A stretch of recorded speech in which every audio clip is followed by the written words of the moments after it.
Sports. We are CRAWFORD. We are San Diego.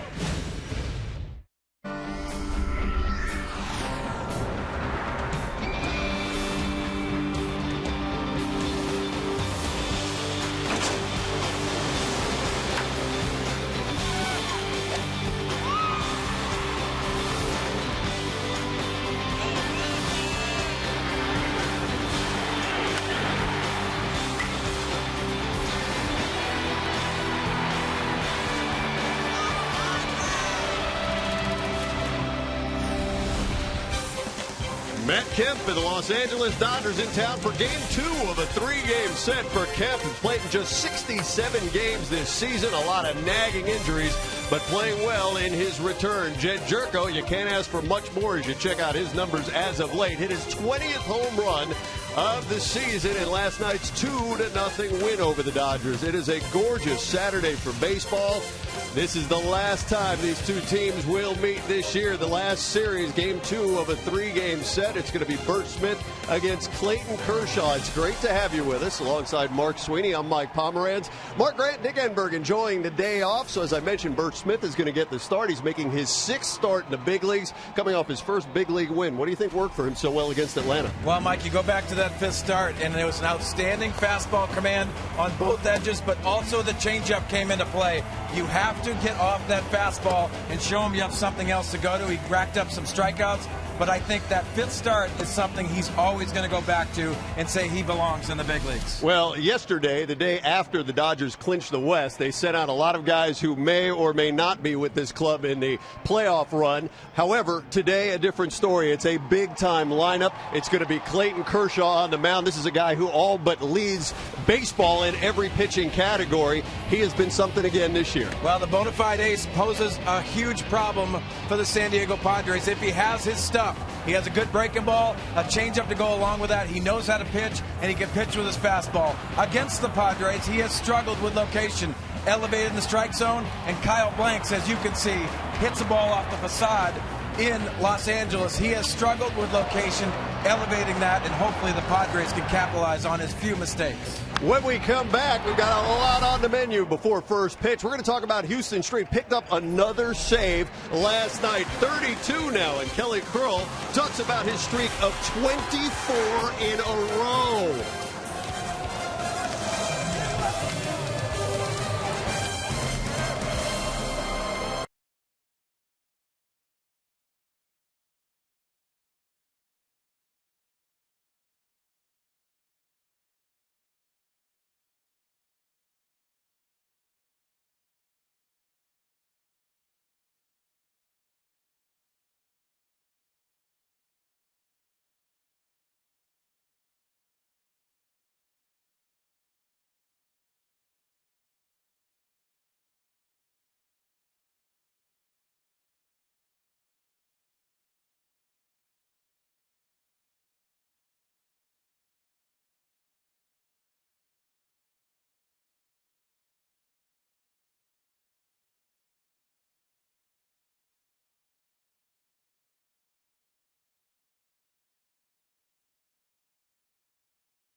is on the way. Last night, though, Houston Street enters the game with a 2-0 Padres lead on the line, and the Dodgers send in their big guns. It took two big strikeouts from Houston. Both Yasiel Puig and Matt Kemp, who you saw there, both go down as Houston picked up his 32nd save of the season. And he said it was important to him to get that win for Robbie Erland, who pitched so well. And, of course, Houston there making light after the game of what could have been a very dramatic situation. Well, I figured they'd be tired from swimming in the pool so much. So, no, they had those are their guys, and you know you got to beat their guys. They came in, they were taking good swings, and tough players, and give them credit. They're the division winners. You're playing a team that's going to the playoffs, but you still want to get it done on your home turf. So Houston Street also saying, this is how the Padres finished up last season. You got to build on the momentum, carry it over to next year. And hey, Jed Jerko continues to build on his momentum. 20 and counting for the Jerk Store. We'll see if he can do it again tonight as Bert Schmidt heads to the mound. First pitch coming up right after the break.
Another stunning evening in San Diego. We're getting you ready for the first pitch. This is game 2 of the 3-game series between the Padres and the Los Angeles Dodgers. The Padres taking game 1 in brilliant fashion last night, a 2-0 final. Robbie Erland spinning a gem, and today it's Bert Smith against Clayton Kershaw alongside Mark Sweeney. I'm Mike Pomeranz. It's Dick Enberg and Mark Grant. Enjoy the day off. Should be a whale of a ball game because for the Dodgers, they have rested their stars yesterday, and in the lineup today, a little different look for Don Mattingly, courtesy of Hyundai. Yasiel Puig will lead off. He'll be in right field. Carl Crawford gets the start. He's in left. And Matt Kemp gets the start in center field. Adrian Gonzalez at first base. Juan Uribe, Mark Ellis, A.J. Ellis, Nick Punto, and Clayton Kershaw. Well, here's a scouting report brought to you by Jaguar of San Diego for Bert Smith. The last time out in Atlanta, changed their minds, had great success with his changeup, with those strikeouts, and keep the fastball down early. We saw Robbie Erland have success last night. That velocity fastball will come into play, especially with that changeup off of that fastball. So Bert Smith looking for his second big league win. Behind him defensively today, brought to you by the Aramco Group. Jesus Guzman is in left. Kristen Orfia in center this evening. Kyle Blanks getting the start in right field. Chase Headley, Ronnie Cedeno, Jed Jerko, Tommy Medica, and Nick Hundley behind the plate. So Jed Jerko continues to provide the power. His 20th home run on the season coming last night. That ties him now with Evan Gattis as tops among National League rookies. Well, he took another step up in the development of Jed Jerko, and what a great moment for him individually last night. But when you talk to Jed Jerko, it's all about victories for him. So it'll be Yasiel Puig, Carl Crawford, and Matt Kemp to face Bert Smith.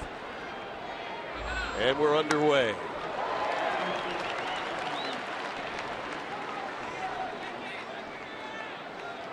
Well, for Birch in his first win against the Braves, he was sterling. 7 innings, 3 hits. Didn't allow one till the 6th inning. Punched out 10.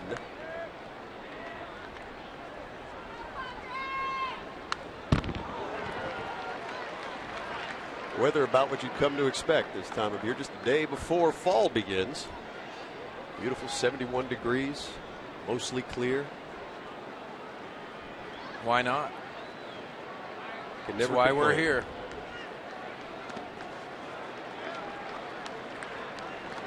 Al Gibson calling balls and strikes today. Over at first base is Kerwin Danley. Second base, Vic Carapazza. And at third base, it'll be Bill Miller. Yeah, Kerwin Danley, San Diego State guy. So Puig calls timeout.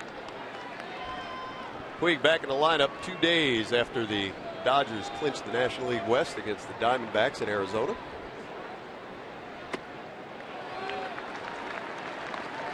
Well, tried the breaking ball twice, as you see Carl Crawford in the on-deck circle.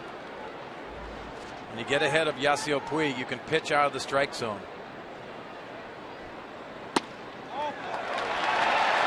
Off the plate. And Puig is aboard with a walk. Well, Mike, for Birch tonight, he has to limit those walks. He did a nice job with that in Atlanta.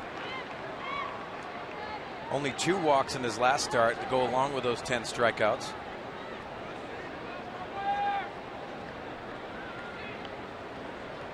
Well, Puig will try to go. He's got 11 stolen bases, but he's been caught 8 times. A little reckless, if there's a knock on him at all. Carl Crawford lifts this one foul.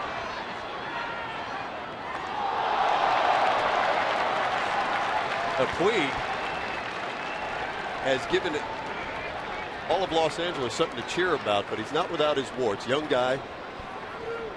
Got to try to rein him in, is what Don Mattingly's been telling us. Well, they want to corral him, but they also want to let him go. It's that happy balance they can try to figure out for the young man.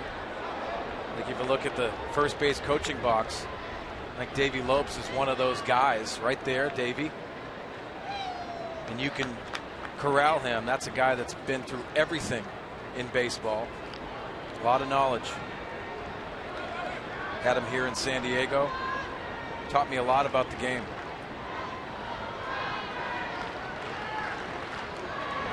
Oh, looked like he had Puig leaning, but throw not very close. Well, Mike, for Bert Smith, it's not all about just throwing strikes. You got to handle the running game. Something that is not necessarily stressed in the minor leagues so much. They dominate the minor leagues. They come up to the big leagues and they're in stressful situations.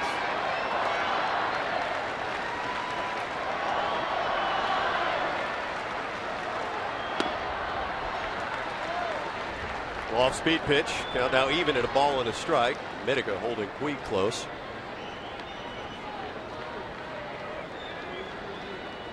If you watched the game yesterday, you saw what is maybe the grander version of the Dodgers AAA lineup, Albuquerque Isotopes, as he gave the regular guys a day off. Nice snap throw. Nearly got him, but Puig back under the tag. Let's look pretty close. Let's take a look at it. With that right-handed first baseman, very tough to let that ball travel. If you're a left-hander, you can let that travel with a good throw and drop that tag right on that backhand.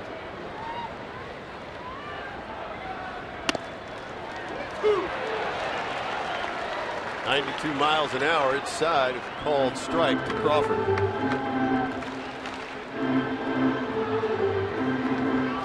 Crawford is a .281 hitter, 5 homers, 28 RBIs.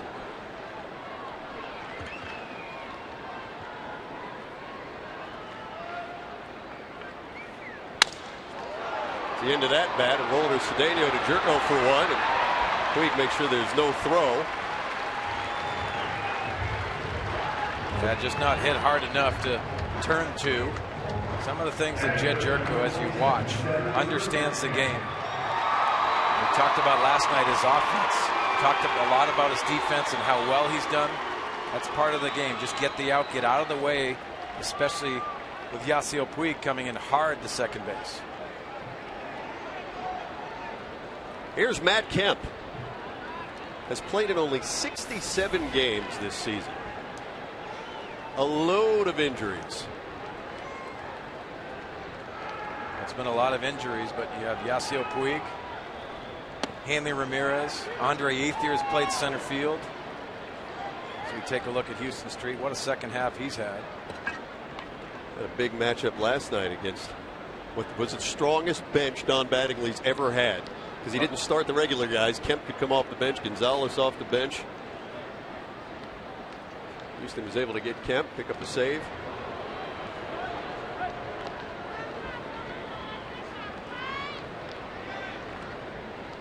So Mark, as you were talking about with Kemp trying to get some at bats right now with Ethier nicked up. Andre Ethier is struggling running. He can swing the bat. He's a few days away, but for Matt Kemp, he's been out so much this year. As you said, Mike, they need at bats. Went to instructional league, got 10-15 at bats a day, and that's going to work, but you don't have the intensity. You need the intensity in the batter's box in a live situation. Hopefully Don Mattingly, you can get Matt Kemp ready for the playoffs and have a real tough situation who to play. Here goes Crawford. The throw down from Huntley.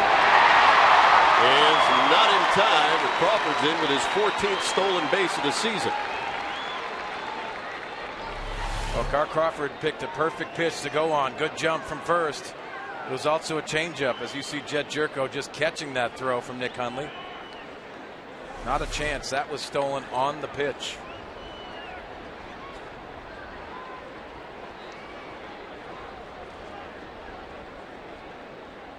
Smith in the hole, 3-0 to Kemp. And Kemp is aboard. Second walk of the inning by Burch Smith. On some of the starts that Burch Smith had previous to his last one in Atlanta, the walks have come into play. That is not necessarily his MO in the minor leagues. He's done a nice job, he's racked up strikeouts in the minor leagues. I think Bud Black and Darren Balsley, the pitching coach, do not want to see Burch Smith timid out of the strike zone. Smith comes into the game today, 13 walks in 24 2/3 innings. That's too much. Darren Balsley knows it. Fastball command. Boy, I've heard that once. I've heard it a million times around here this year, especially with the young pitchers developing. Adrian Gonzalez. Gonzalez had a pinch hit single last night. This is another player that Don Mattingly has to monitor. And he's getting in there. 98 RBIs coming into this at bat. These are also times for personal milestones as well, but you got to get healthy for the playoffs, and this is one of the guys they need healthy. Oh, good breaking ball by Burch. Hitters with runners in scoring position. Boy, Gonzalez at 329. That is among the highest in baseball. And those names speak for themselves. It's what you see all the time, the consistency that that list has. Big pitch, 0-2. You could see Nick Hundley raising his glove, asking for that pitch out of the strike zone. Raising that eye level.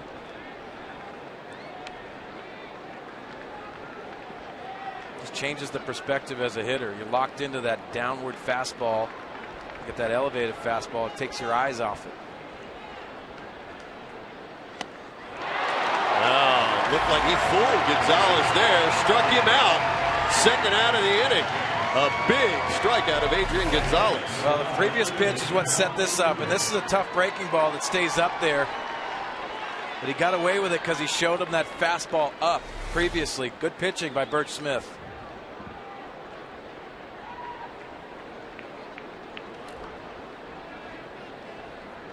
Here's Juan Uribe.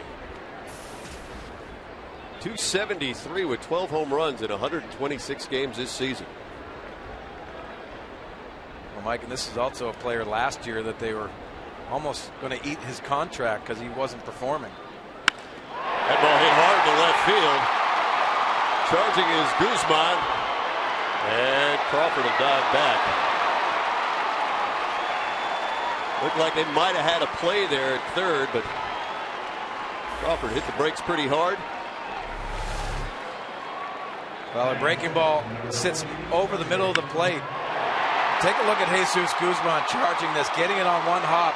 I thought Chase Headley had him at third base as Ronnie Cedeno slips in. Tim Wallach tries to hold him down, almost knocked him over. See Ronnie Cedeno be in the right place. I don't think Chase Headley picked him up until it was too late. So a little conversation at the mound as Mark Ellis digs in. With 2 outs, just be a lot of show right now for the Dodgers. Burch can get out of here and leave these Dodgers stranded. Well, we saw the same thing last night with Robbie Erlin struggling in the first inning. These are some of the scenarios that Burch Smith has to try to get out of.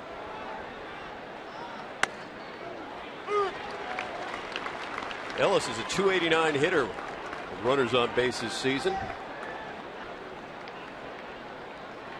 Here you see Crawford, Kemp, and Uribe.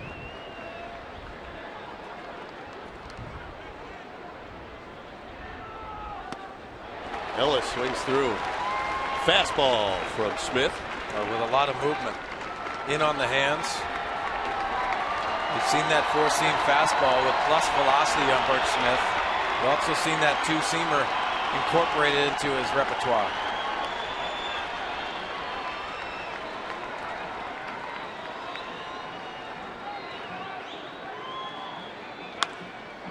Oh, 2 pitch is fouled away.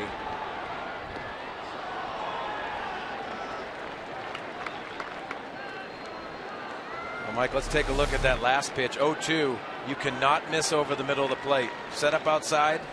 You want to miss off the plate. See if he throws the changeup right here.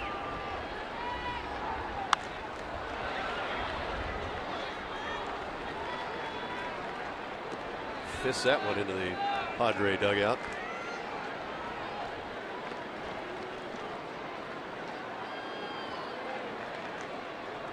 Hey, you want to see everybody scatter when you guys have guys who are on the bench and hurt. Don't need anybody making a play on a foul ball. Nope. 0-2, 2 outs, bases loaded. Ball lifted to right field. Kyle Blanks gives it a look and foul again. And that's the quality 0-2 pitch that you want. On the edge. Take a look at the difference of this location on the fastball. Off the changeup, previous pitch. That's where you need to locate.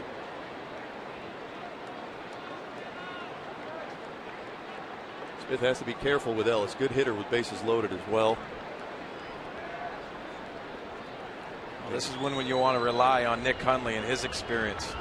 He's asking for it down. Nice pitch. And freezes Ellis with the off-speed pitch. Gets himself out of a bases-loaded pickle. Lights out of Mark Ellis. Padres coming up.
Here's San Diego County Lexus dealer who invites you to test drive a luxurious Lexus automobile today. And by Petco, where the healthy pets go. By Farmers Insurance. Contact your local agent at 888-96-FARMERS. And by Jack in the Box. Go big at a participating Jack in the Box with Jack's really big chicken sandwich combos. Bottom of the first inning. Dodgers unable to score, though they had bases loaded in the top of the first against Burch Smith. Padres won the first game of this series 2-0. And today, here's the starting lineup for San Diego, brought to you by Toyota. Kristen Orfia leads off, gets the start in center field. He'll be followed by Chase Headley at third base. Jed Jerko hit his 20th home run of the year. Will hit third. Hit that home run in last night's ball game. It'll be Guzman, Medica, Kyle Blanks, Nick Hundley, Ronnie Cedeno, and the pitcher, Burch Smith, all facing former Cy Young winner Clayton Kershaw.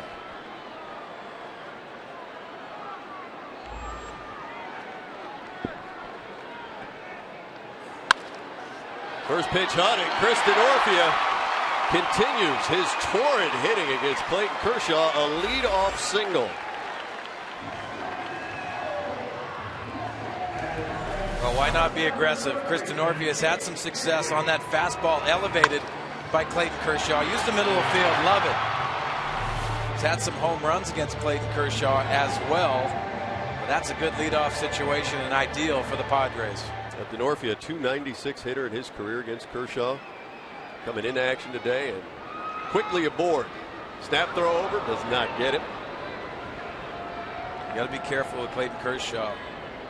6 pickoffs this year. He's got a real good move. You saw the step off there.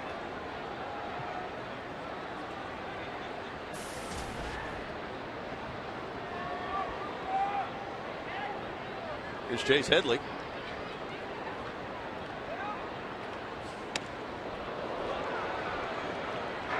You got to wonder if Kershaw, as brilliant as his statistics are overall, has at the back of his mind today that the Padres have beaten him 3 times. Well, don't think that doesn't get in your head, Mike. You know, and I go back to 1998, Kevin Brown, outstanding starting pitcher for us, our ace. Montreal Expos, he could not stand throwing to them.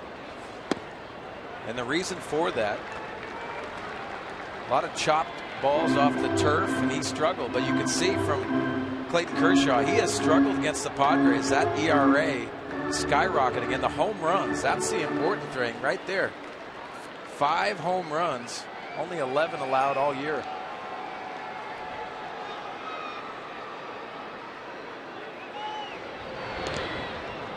We talk about Kevin Brown, and he was very vocal about pitching against the Montreal Expos for some reason.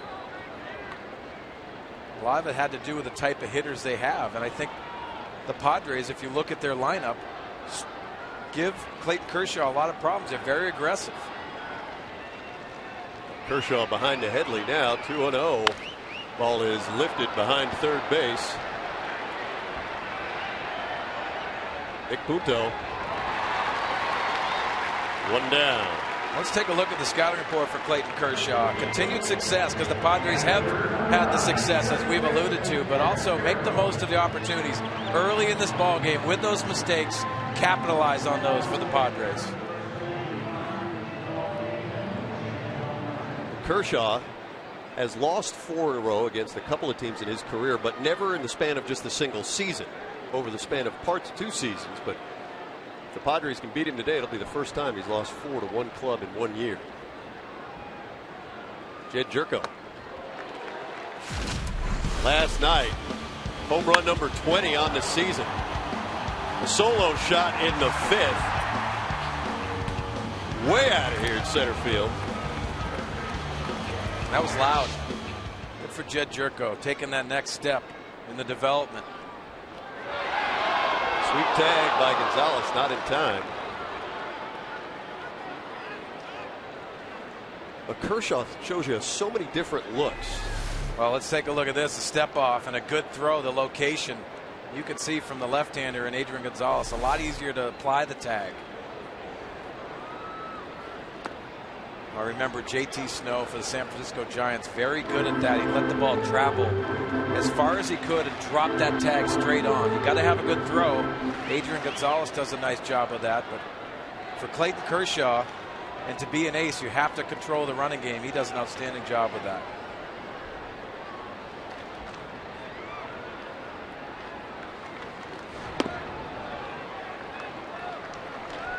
With that being said, Mike, the Padres have to capitalize. He throws a lot of breaking balls, and they're breaking balls in the dirt. You have to take the extra base if you're the Padres. We all know that Chris Denorfia wants to do that. As you saw there, Denorfia can go. 10 stolen bases. Hasn't been caught.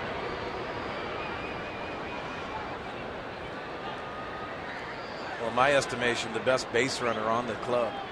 Does all the little things. We saw an outstanding slide last night. And his baseball instincts through the roof.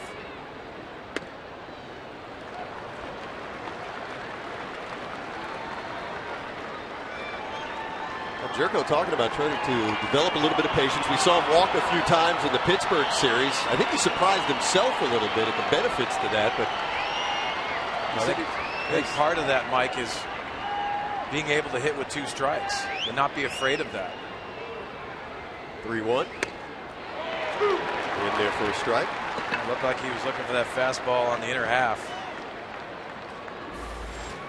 Guzman waits on deck. With Clayton Kershaw offensively, you almost have to split the plate in half. And if he locates like that last 3-1 pitch, you tip your cap.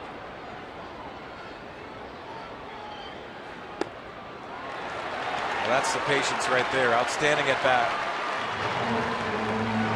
So Jerko waits out Kershaw, and it pays off. He'll trot down to first with a walk. It'll move Denorfia over to second base as we check out the Dodger defense, brought to you by Hyundai this evening. It'll be Carl Crawford in left field. Matt Kemp is in center. Yasiel Puig in right field. Juan Uribe, the third baseman. Nick Punto at short. Hanley Ramirez with the day off again. Mark Ellis is at second base. Adrian Gonzalez at first. Then A.J. Ellis is catching Clayton Kershaw. Hopefully we don't have to see Yasiel Puig throw anybody out on the base pass.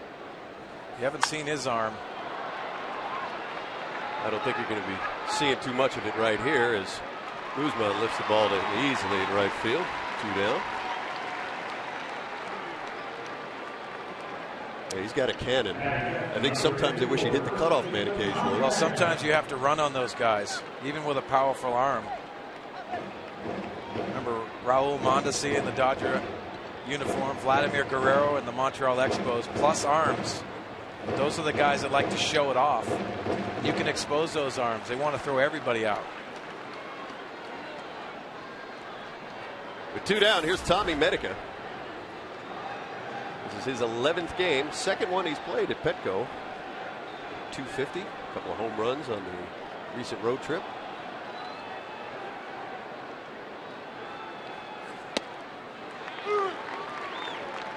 Tommy Medica's had some success against a tough lefty already, and Cliff Lee for Philadelphia hit his first home run against their ace.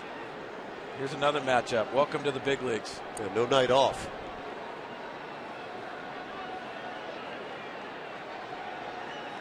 Kershaw ahead 0-1. There's 2. If you're a young hitter like Medica, do you wait him out even at all, or you've got to just be aggressive in the strike zone? Well, I think Tommy has been aggressive, and we've seen that. Taking some nice swings. You see power in his swings. He uses his lower half very well, but this is a tough challenge. You don't want to get passive against Clayton Kershaw. And Medica goes down swinging, so Kershaw gets himself out of a pickle. A lot of base runners, no runs across.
to the mound, and before his tremendous outing in Atlanta, veteran closer Houston Street offered the 23-year-old righty some words of wisdom.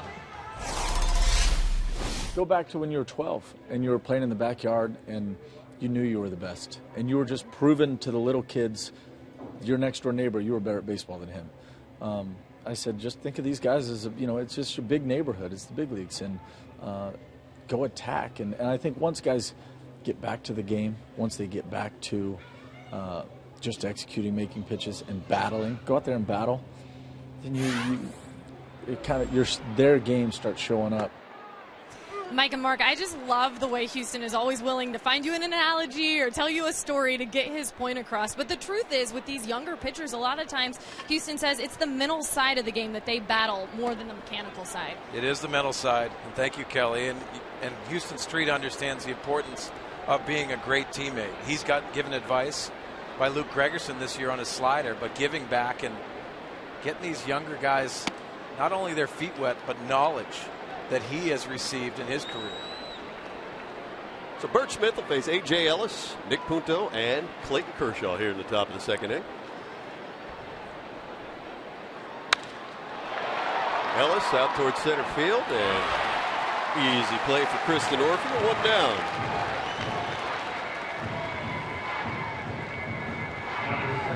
Ellis had his moment in the sun a couple of games ago, and the Dodgers clinched against the Diamondbacks.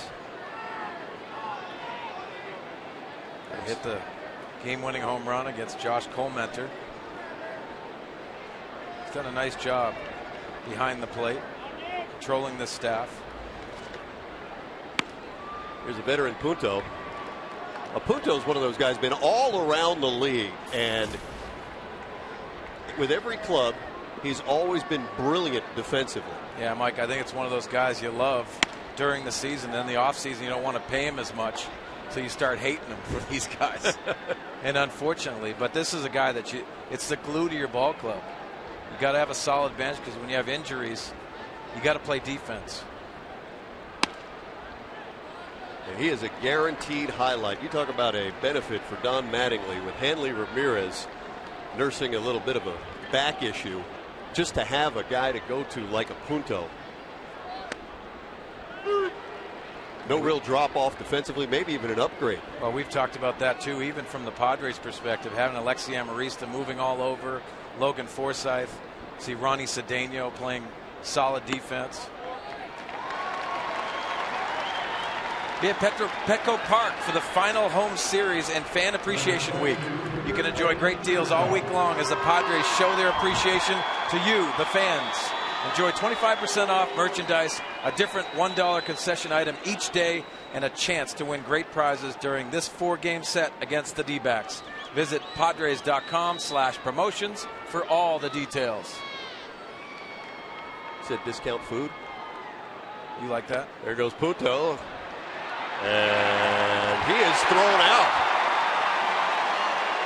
by Hundley as Kershaw makes that wave. Well, a hit and run that doesn't execute from Clayton Kershaw, and a nice strike by Nick Hundley. Maybe might go bunt there. Kershaw likes to try to hit and run. No avail. So Punto's cut down for the second out of the inning.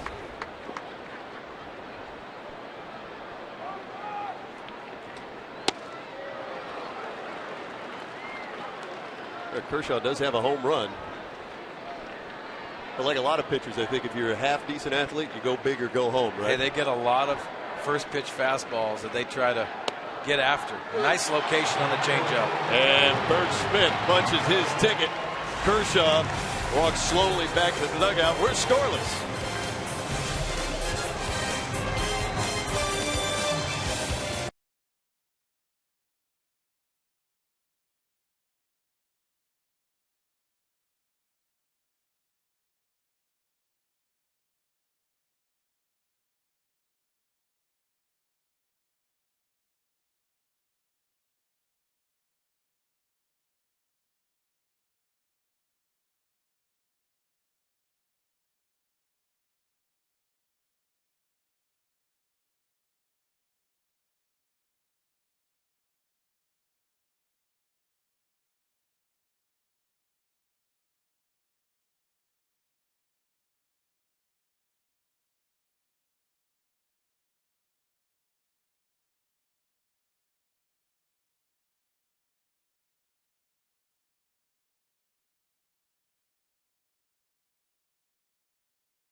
Second game of this 3-game series. It is the Padres' final homestand of the 2013 season. And we're so glad you could join us. It's Mark Sweeney and Mike Pomeranz with you as Dick Enberg and Mark Granter off. Former Cy Young winner Clayton Kershaw against Birch Smith. A lot of traffic on the bases, but no runs across for either team. It'll be Kyle Blanks, Nick Hundley, and Ronnie Cedeno to face Kershaw here in the second. Boy, Blanks earlier this year got to the left-hander. Yeah, he's dropping the head on that ball off the facade in the second level. Kyle Blanks, he's got it in him. Picture perfect swing. He's got to get back to that power side of his swing. You see Blanks with 8 home runs on the year. Of his last 40 hits, 14 have been for extra bases.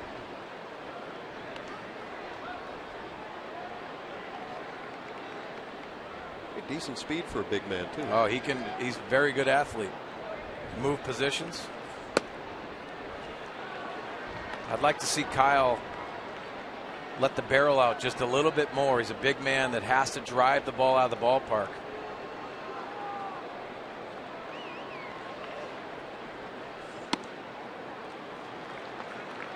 There's a fine line too, Mike, because he gives you good at bats.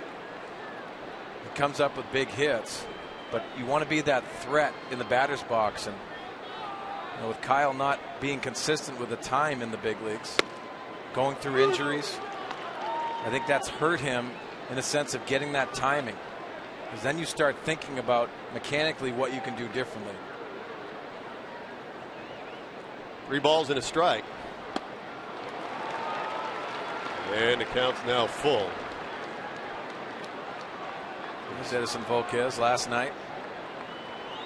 You know, for Volquez, end of the night, 6 1/3, 1 earned run. That part of the line score is pretty good for Volquez. Yeah, solid performance by Edison last night. Had to be a little bit difficult, but like anything else for Edison Volquez, it's those emotions on the mound. Got a little bit to him last night. It's that consistency. You got to lock it in, and didn't have all 3 pitches working at the same time last night. I thought the Padres had solid at bats against him. And Blanks swings through strike 3 against Kershaw for the first out of the inning. It's time for the Sycuan Casino Daycation stat of the game. National League leaders. Most strikeouts by pitchers this season. There's Kershaw, top of the list, 214. So leads the National League in earned run average, coming in at 1.94. Here's Nick Hundley.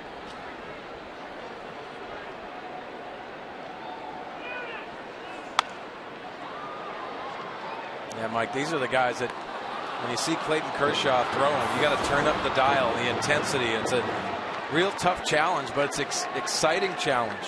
You got to embrace it.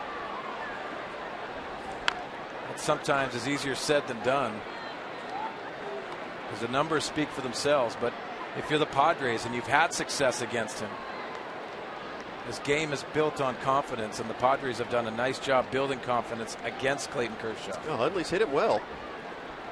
346 clip coming into action today. But Kershaw ahead here, 0-2.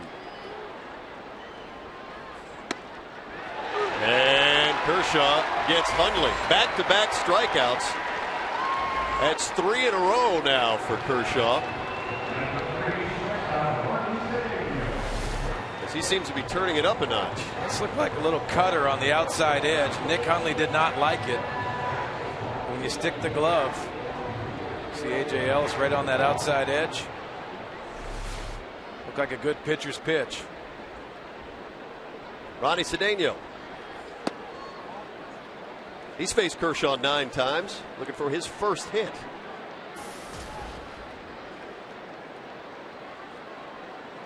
Ronnie was 0 for 3 in last night's ball game. Bounces this one sharply to the sure-handed Uribe. And the Padres go in order in the second. When we come back, Yasiel Puig will lead off for LA.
Padres. Clayton Kershaw against Birch Smith. Walks, strikeouts, those we've got for you. Runs? Not so much. Hoping that the Padres get a little something on the board as we welcome a guest into the booth up here. It is Jarrett Dudley, now of the Los Angeles Clippers. Welcome, my friend. Glad to be here. Hometown, watching the Padres. It's always good to be here. Getting ready for camp pretty soon, as you guys are, I think, surprising a lot of fans by starting things off here in San Diego. Yeah, you know what? For me, it's a dream come true being back home. Get to go on lunch with my mom during a 2 a day or something. But for the most part, man, I think this year for the Clippers, a lot of excitement. Doc Rivers coming in. We made a lot of trades, acquisitions. So for me, I'm not going to play anywhere closer to home, San Diego. So it's the best situation for me, and I'm ready to go. And Jared, the Clippers are built to win, and I think adding you and that three-point presence too is going to be good for the Clippers. You got to be excited with the talent on this ball club. You know what? If you had told me before this trade, I'm not just saying that, like, what team I want to go to would be this team. And then you add Doc Rivers, where, you know, anytime you get the top contending teams, you got to have a championship coach. And that's what he brings. So, man, I mean, this is perfect for me, man. I'm so excited. What's it going to be like to play with the talent of Chris Paul? And I know you got Blake Griffin, but Chris Paul is the one that sets up everything. It's kind of like Steve Nash that I had. Steve Nash took my game to a whole nother level. He makes good players great, kind of like when Tom Brady's and all these guys. And that's what Chris Paul does. So for me, it's stay in the right position, work on my chemistry with him, and then, you know, just knock down shots, man. That's what I've been doing so far in this league, and that's what I'll continue to do. Puig, Crawford, and Kemp to face Birch Smith here in the top of the third inning. 40% three-point shooter, not bad in the NBA, huh? Hey, that's something I've been working on. As Puig goes down on strikes for the first out. Boy, your days with the Suns, a lot of fun to watch. It's got to be a little peculiar, though, for you to check out your own game. Right? When you assess, I mean, you're assessing yourself and your own abilities against other players in the NBA. At what point in a player's career do you feel like you belong? That's a great question. For me, it was my third year with the Suns. On the Bobcats, I was trying to find my role, and I think Steve Nash helped me just trying to find my niche. Well, Crawford finds the wall of Birch Smith with an out, and he'll roll into second base with a one-out double. You much of a baseball fan? You know, Padre fan. You know, back in the good old days, they had Kevin Brown. We were going to the World Series. I went to one of the games that beat the Braves. But the Padres, you know, it's coming along slowly, and we know that. But I'll be here when those days turn around. I'll be here for them. You know, you play your cards right, you get a Mark Sweeney autograph. Oh, don't do it. 1998. I can tell you to lift the weights over here. Oh, yeah. It's called retired. He's good with the golf club. Did you ever play? You play baseball when you were in high school? It's about 6th grade, and then 7th grade, the ball started coming a little too fast. I wasn't ready for it after that. And too big of a strike zone, too. I know, right? Here's Matt Kemp with Carl Crawford at second base. Well, Kemp is a guy who can put up MVP numbers if he stays healthy. Hey, Jared, so many times we talk about the presence in L.A., 2 clubs, and the Lakers have stole the show. How important is it to try to grab that piece from the Clippers' perspective? And, you know, the Lakers struggled last year, and now's your time. No, definitely. I mean, last year they went 4-0 versus the Lakers. You know, with the whole Dwight Howard drama. The Clippers have definitely now taken a little more of L.A. slowly. Obviously, when you have stars like Blake and Chris. But we'll start opening day. We play the Lakers opening night at the Staples, and that first game sets the tone of the season. So we're going to come out ready to go and hopefully get that win. You know, in your estimation, and it's probably an easy question, but the best player in the NBA for you? LeBron. I think everyone is. I think he's now, over the last 2 years, kind of asserted himself like that. And I'm kind of glad to watch him, man. He took so much flack, and then now he's come up, and it's a good spokesman for the league. And with 2 outs, Carl Crawford moves over to third base. The ground out from Kemp as you check out the Clippers highlights. 80 total games on Fox Sports San Diego this season. Very excited to begin our coverage. Regular season on FSSD beginning on November 1st as the bouncer to Cedeno will do it for the Dodgers in the third. Jarrett Dudley, our guest in the booth. Thanks so much for swinging by. Anytime, guys. Thank you for having me. Good luck. Thank you, sir. Enjoy camp. And more important, enjoy being home. Yes, sir.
Monday on Fox Sports San Diego. Join Costa and Judson as they get you dialed in on the latest sports news, updates. Extra Sports 1360 on Fox Sports San Diego starts Monday, right after Padres Live, the postgame show. Oh, good guys. It was nice to have them on the postgame show the other day. Talking Chargers, talking Padres, you name it. How about Bert Smith? His first big league hit, coming off a very tough left-hander in Clayton Kershaw. Congratulations, Bert Smith. You got a little something for the mantle. Yeah, you better get that baseball. Congratulations. Great start last time. First major league hit against Clayton Kershaw. And I tell you what, anybody that went to school with him, there's going to be plenty of text messages, talk.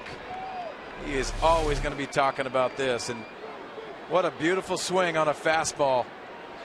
Short to the baseball. Smoked it. And the first major league hit. Awesome.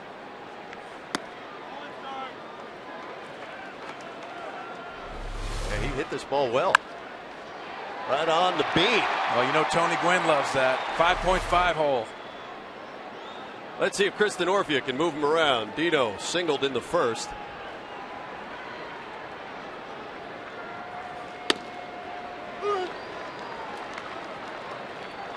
And we talked about it at the Open. Denorfia against Kershaw, 321 hitter. Chris has 9 home runs, all of them off of left-handers this year. He has 3 in his career against Kershaw. Yeah, Clayton Kershaw is trying to create ways to try to get Chris Denorfia out. You have that much success against someone, you start figuring out different ways. Chris Denorfia just battles in the batter's box.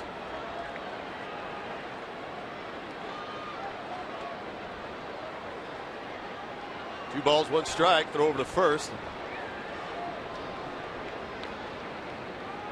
May have just been a matter of wanting to see what, if anything, the Padres are going to do there. Don't think Bert Smith is a threat to go after his first big league hit. There's a lot of things you can do. Chris Denorfia can still lay down a bunt, possibly hit and run with Bert Smith.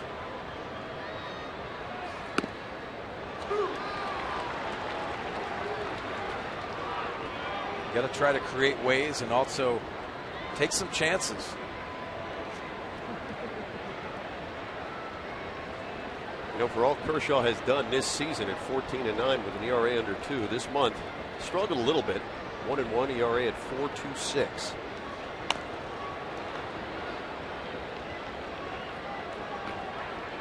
Check out our Cold Hard Fact brought to you by Frostbrewed Coors Light. Chris Denorfia with those 3 career home runs against Kershaw. The only player with more, Adam Dunn. And it's not a lot more, just 1 more. I guarantee Adam Dunn has a lot of strikeouts too. It's home run or nothing for Adam. Not taking anything away. Good for Chris Denorfia. It's not that power bat, but he's got power in his bat. Well, you and I called that game against Cincinnati where he went deep off Aroldis Chapman. One of the best home runs and moments for the Padres all year this year. I'm a big Chris Denorfia fan. Full count, nobody out. And Denorfia patiently waits Kershaw out and draws a walk. And that's why. Battling that good breaking ball, fouling it off to get to another pitch. Drawing a huge walk. You know, interestingly too, Mark, it seems to impress a lot of us as fans when we come to a game. We see just how fast the pitches are actually arriving at the plate, as opposed to on television. Everything looks like it's slow. Tremendous amount of patience and discipline involved there in drawing a walk, especially off a guy as tough as Clayton Kershaw. Here's Chase Headley. To your point, Mike, it's a split-second decision, but you got to get yourself in a hitting position to make that decision, and very difficult, especially the anxiety with 2 strikes. And we see night in and night out, the good ones have that calmness about them in the batter's box. Goes along with talent. Headley having himself a much better September on an off year for him.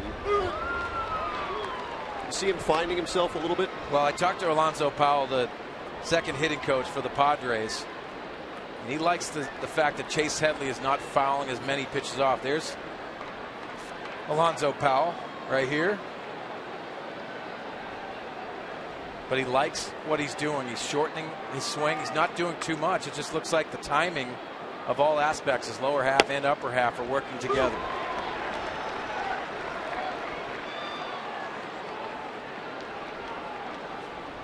Now Headley has 5 home runs in 15 games this month. Well, solid road trip. Looked very comfortable, especially left-handed. He's got the power in his right-handed swing. Ball kicks away from the catcher, Ellis. So as Headley goes down on strikes, it'll move the runners up 90 feet. Bert Smith over to third, and Kristen Orpheus at a second. Kershaw came into the game with 11 wild pitches. There's not many times you can say a strikeout is a benefit, but I think in that situation it was. That hard breaking ball that gets away from A.J. Ellis and advances the 2 runners in scoring position. Ground ball will get a run in. Padres with something going here in the bottom of the 3rd inning. Jed Jerko.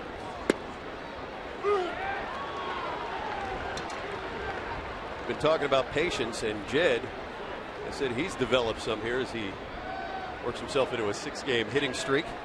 He walked in the 1st inning. Walked a few times in the road trip. The Padres were 6-4 away from Petco.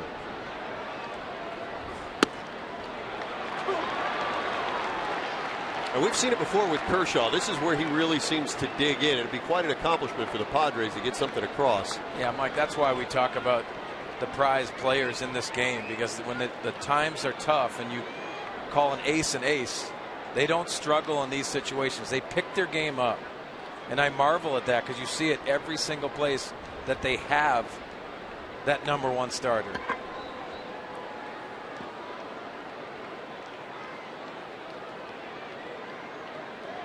Let's see what Jed can do behind 0-2.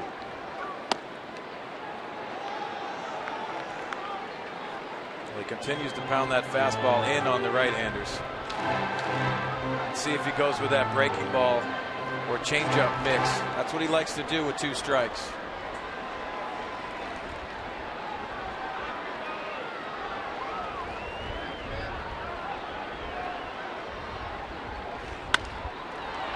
Jerko to second base. Charging is Ellis, and there's going to be a play at the plate. Bert Smith cut down. So the Dodgers turn 2 as the rookie pitcher learns the hard way. It is tough to score in the big leagues. Kershaw gets himself out of trouble. Jerko bouncing to Ellis. Gonzalez to the plate. Bert Smith, you're gone. We're scoreless after 3.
Here at Petco, the second game of the final homestand of the 2013 season.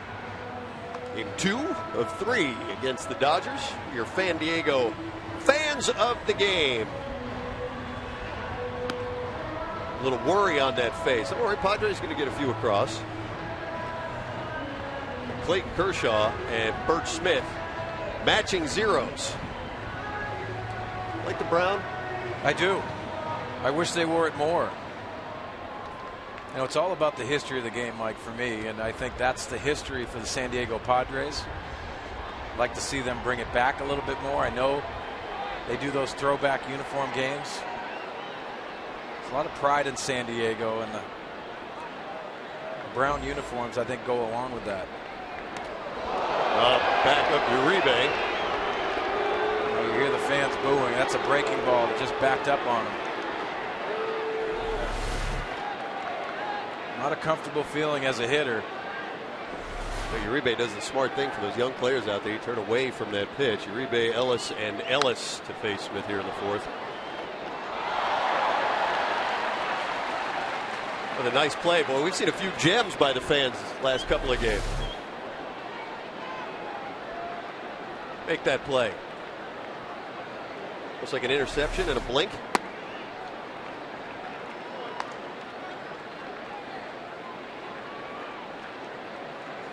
So Smith looking to settle in. He has struck out 4. He has walked 3. That's the location on the fastball. Starts off the plate, and with that sinking action, that arm side run, catching the edge.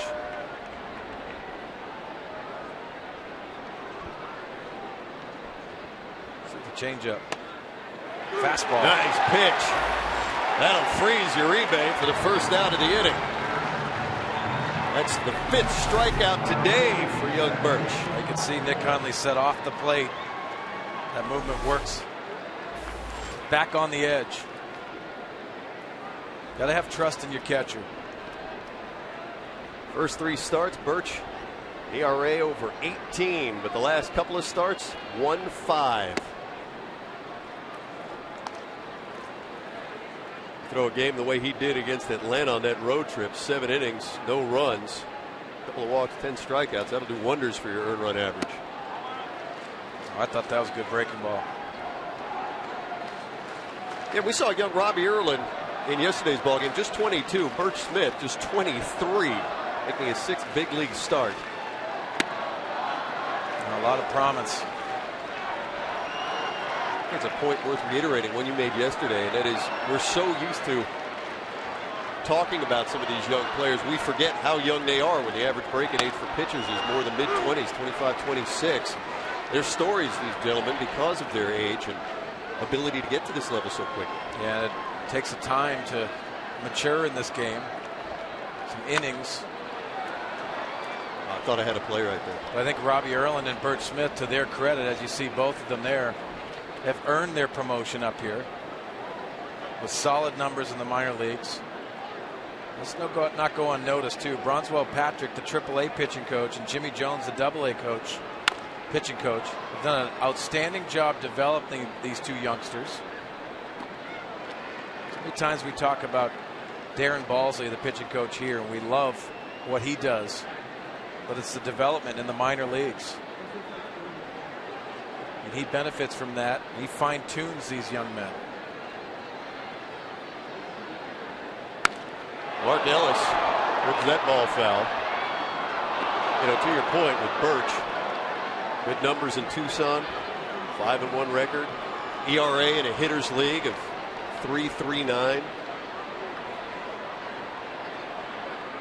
That, as you pointed out, big difference between AAA and the major leagues. You know, Mike, so many times people talk about on-field stuff. You have to mature as a person. 22 years old, 23 years old. Think about where you were and what your jobs were.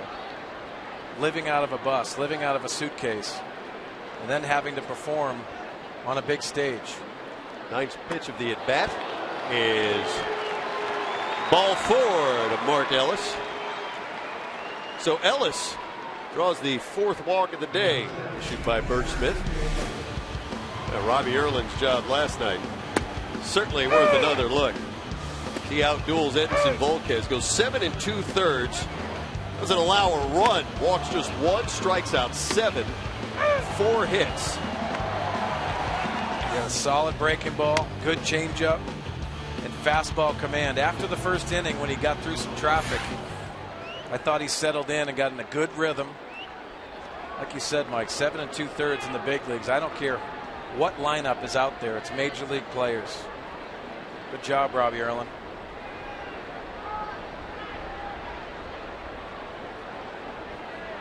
Here's A.J. Ellis.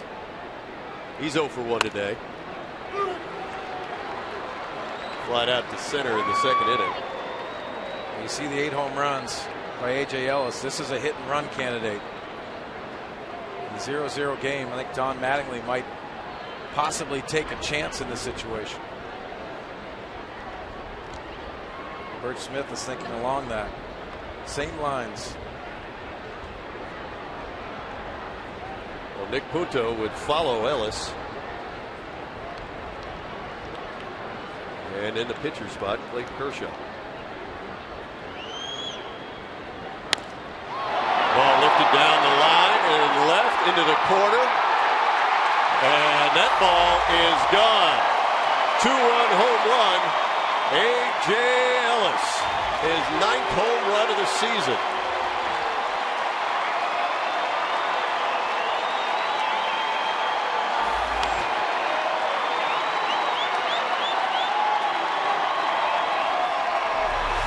Let's take a look at this location. It's a changeup down and in. Not a bad location.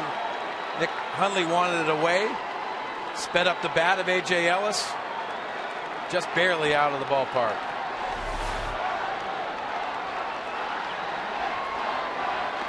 So Ellis delivers a blow here in the 4th as the Dodgers try to regroup. After losing 2-0 yesterday, they are playing for a shot at home field advantage in the postseason.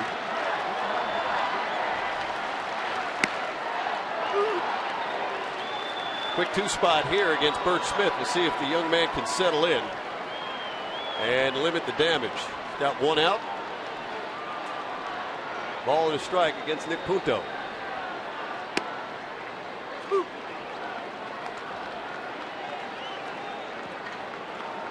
Off speed, working the bottom of the lineup now.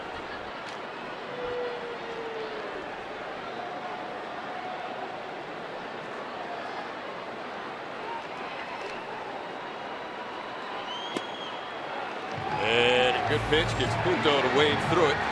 Second strikeout of the inning. And Bert comes back from giving up the home run to Ellis to strike out Punto. Bring up the pitcher Clayton Kershaw.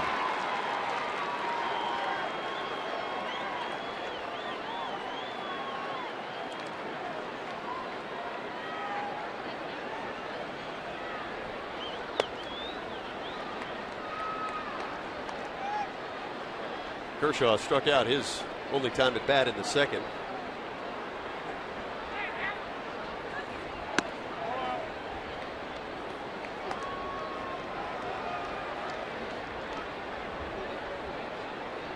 Ellis giving Kershaw a little bit of a lead, and that's really all that Kershaw can need on a given night, though he has not been as sharp as baseball fans have seen him.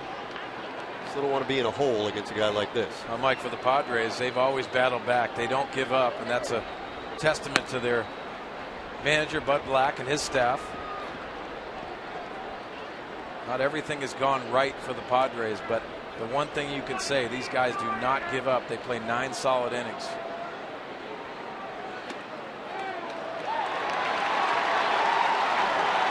A 2-out walk to the pitcher. The Dodgers will go back to the top of the lineup. 70 total pitches. 25 of them here in the 4th.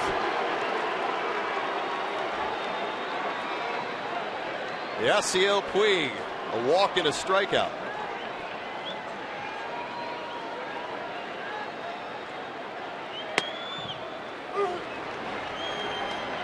Mike, we've talked about the maturation of Bert Smith. The last home run he gave up was on the 4th of July in Boston. Jacoby Ellsbury. Keep him in the yard.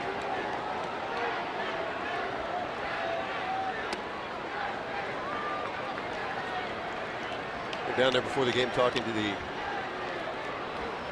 Dodgers. Everybody looking for a plan on how to attack Yasiel Puig as you check out the rookie leaders in batting average. He's right there at the top, 331. He's a hacker. He'll bounce this one to Cedeno over to Jerko, and that'll do it for the Dodgers in the 4th, but not before the big blow. A.J. Ellis, a 2-run shot. Padres coming up.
There at the top of the 4th, and it is time now for our AT&T Twitter poll question. We want to know from you who has impressed you the most since the All-Star break. You can vote on Twitter by using the following hashtags.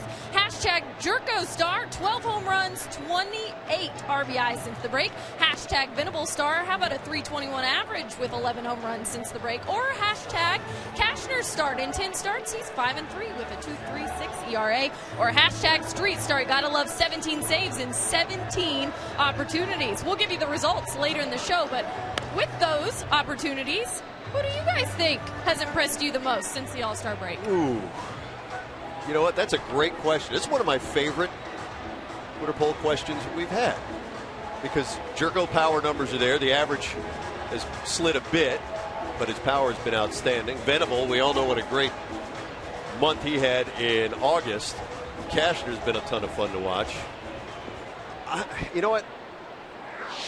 I'm gonna defer to big leaguer Mark Loretta. Lo, who do you think has been most impressive? You know, just the man on the camera right there for me, guys, Andrew Cashner. I think he's really taken the next step into becoming an ace. He's always had that great arm and electric stuff, but I think he's put it together in the second half unlike anybody else. Even though I'm an offensive guy, I got to go with Cash in this one. Well, I have to agree with you too, Mark. And you look at Andrew Cashner, and I'm going to go a different route because I've been very impressed with Will Venable, and the reason for it, consistency and also matching up against those left-handers. He's been a role player with Chris Denorfia, been forced into it, but I think he's simplified his approach. With the 11 home runs and 21 RBIs, he has taken it to the next level. I think it's a great question, like you talked about, Mike, but you know, this is promise, and you look forward to next year. You want that consistency and reaching that next level, but I think you can't go wrong with all four. I think we all agree on one thing regarding Andrew Cashner, and that is there is tremendous value in a guy going out there as a starter when there was all that talk about whether he should be coming out of the bullpen. He had the big power arm. Boy, you can get a guy like this out there 25, 30 times a season, 200 innings, hopefully, over time, as opposed to maybe 60, 70 innings as a short man. High value. Guzman lifts this ball to the infield. Mardellis, one down. Mike, you're still ducking the question, though. Who's your pick? Let me see my choices again. You know I'm a man of numbers. I mean, didn't you Don't shake your head at me. You know I like this Didn't stuff. you look at the choices? I looked at them, but it takes me a while to process it. I want to absorb these things. I'm a huge fan of all these guys at Houston Street. I mean, Houston Street has been ridiculous. Mike, we're all fans of these guys. They're all deserving. Look, I'm buying myself time, all right? I'm spinning my wheels. Here's Tommy Medica. Most impressive. Really? I don't want to be disrespectful. I'm going to go Cashner, though. I'm going to go Cashner. Don't shake your head like that. It's a lot to consider there. I'm a thinker. Not necessarily a deep thinker. Or perhaps not necessarily intellectual. Or quick. Or quick. What are my strengths again? Let me get back to you on that. Put some people on that. Let's put that on a Twitter poll. Yeah. Wow. I mentioned this is Tommy Medica. No, I think Cashner. The more I think about it, because Houston's done this before. Well, we don't want you to think about it. Yeah, that's true. I'm more dangerous that way. You've already proven that. I make the case now that Houston has done it before. We kind of come to expect it. Venable's not as young as the other guys. Jerko's been impressive, but I'll go Cashner. I think the part that you have to look at for Andrew Cashner is the dominance that he's had. You look back at the Pittsburgh start, almost a perfect game. Just the athletic ability and what he's done to make a difference. He's used that sinker a little bit more. He's gone away from trying to throw it by everybody, but he still has that velocity to make it very uncomfortable for hitters. Slowly becoming the ace. So you don't want to put that tag on him, that stamp, because you have to earn it with longevity. Your impressions of Andrew Cashner, Mark? Same. Ditto, man. I got you. He's really taken it to the next level. I think he's taken the responsibility, too, of being a top-of-the-rotation guy. Whether you say he's an ace or not, I don't think it's important, but he's a guy that goes out there, will give you 7-8 innings of quality baseball. I just got a shocking email from our friend Trevor Hoffman. He's weighing in on the poll. Is he on Twitter? Of course. I know you're new to that game. I'm new. Yeah, I'm trying to learn about it. Welcome aboard. I'm feeling Twitterish. Hopefully Tommy Medica's feeling hitterish. Are you going to wait a little bit longer to try to tell us what Trevor Hoffman said? Building the suspense. Medica down on strikes. So Hoffman goes in with, they said it's not shocking, Houston Street. How could he not? It's a close-knit community, those closers. Oh, they know how tough it is. And Street, 32 saves and 33 chances. Has just been lights out. Well, that's like me saying I would have gone with Kotze if he was on the list. You want me to get Hoffman on the phone? Squared away with him? You don't have his number. It's going to take you a while. It's true, I don't. A Street fan. Knows a thing or two. Kyle Blanks.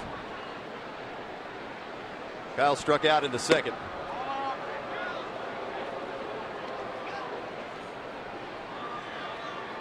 Kershaw now at 56 pitches in the bottom of the fourth inning. He struck out 5, walked 2.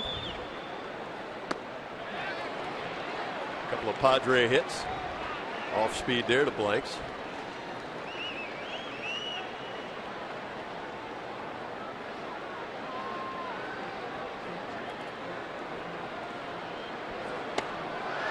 And Kershaw gets Blanks, so he strikes out Medica and Blanks, and the Padres go down in order. They trail by 2.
And Birch matched him for a stretch as he is trying to find his rhythm, and it has been a little bit of a battle, but he's looked overall pretty darn good as he has struck out 6 Dodgers, walked 5, and Clayton Kershaw has himself a 2-run lead. A chance for the Padres on this play right here, but Burke Smith, who was on third, tried to score but cut down at the plate. The difference in this ballgame, A.J. Ellis.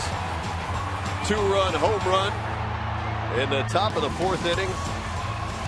And that is where we stand here in the top of the 5th. Kershaw, Smith, Ellis, and Denorfia contributing to the ball game tonight. Credit A.J. Ellis, the man right there, putting the barrel on a baseball that was down and in. Carl Crawford lifts his one behind short, and Guzman drops it. Miscommunication out there. It was Cedeno who looked like he was going to make the play, but Guzman coming in hard on it.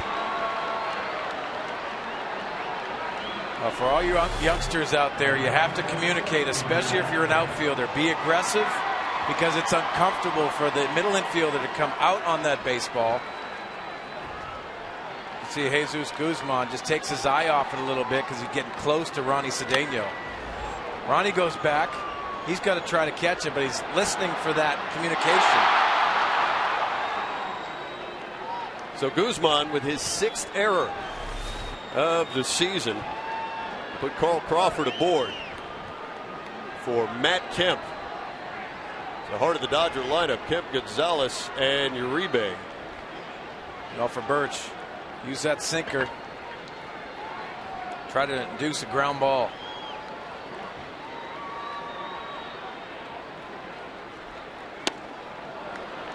This is Matt Kemp that's trying to get his timing right. He's not running very well. He's a double play candidate. Just joining us, Andre Ethier still battling an ankle issue, so they're trying to get Kemp some at bats, get his timing right. They go into the postseason. Snapped over to first, and Crawford is back.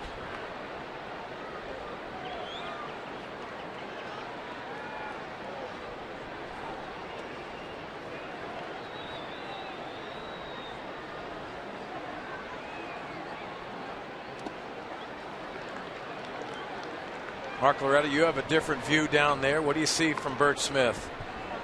You know, Swains, I think he looks pretty good overall. You know, that one mistake you said to Ellis looked like that changeup kind of ran in, but I like the way he's attacking the strike zone, using all his pitches. You know, he doesn't seem overwhelmed by this lineup for sure. That's a different lineup than we saw in yesterday's ball game. Slightly. Star laden tonight. This is a team with a payroll in excess of $217 million. So, you know, guys, for me, it's always a good test for a young pitcher when the defense makes a mistake behind them. How do they react? Good point.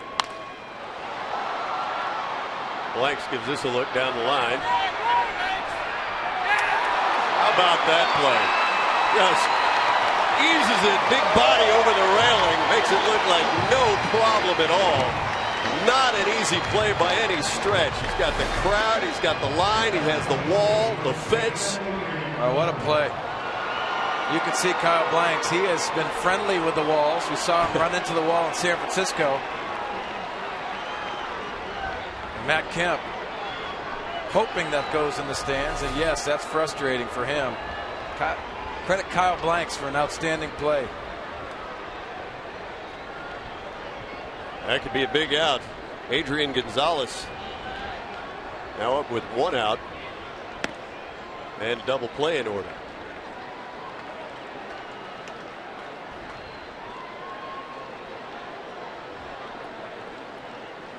Gonzalez had a pinch hit single last night. Struck out in the first, grounded out in the third. Well, we've seen some quick feet by Birch Smith tonight. Going over to first base.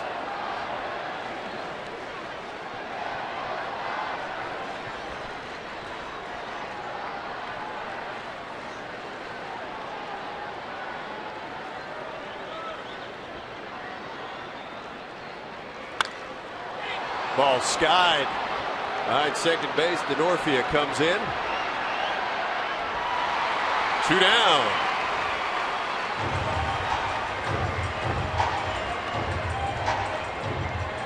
So the big hitter, Gonzalez, retired. As Bert Smith makes a statement, retiring Gonzalez now. 3 straight at bats.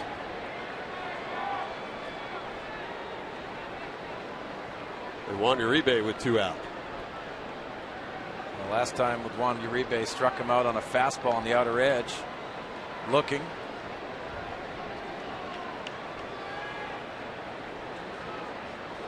Dangerous bat with one thought on his mind.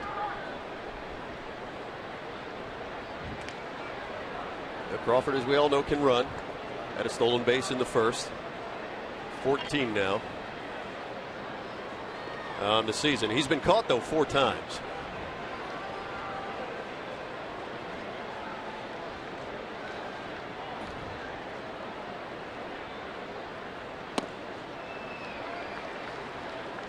The Padres doing a nice job of running in yesterday's 2-0 win. San Diego stole 5 bases. Nick Hundley had his first from the "here's something you don't see every day" file. Ball, no strikes, 2 outs, 1 on.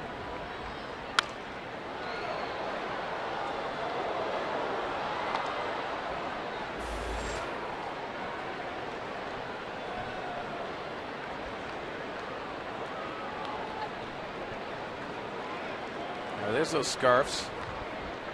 Good looking scarves. Cholos. Yeah, that's what I heard.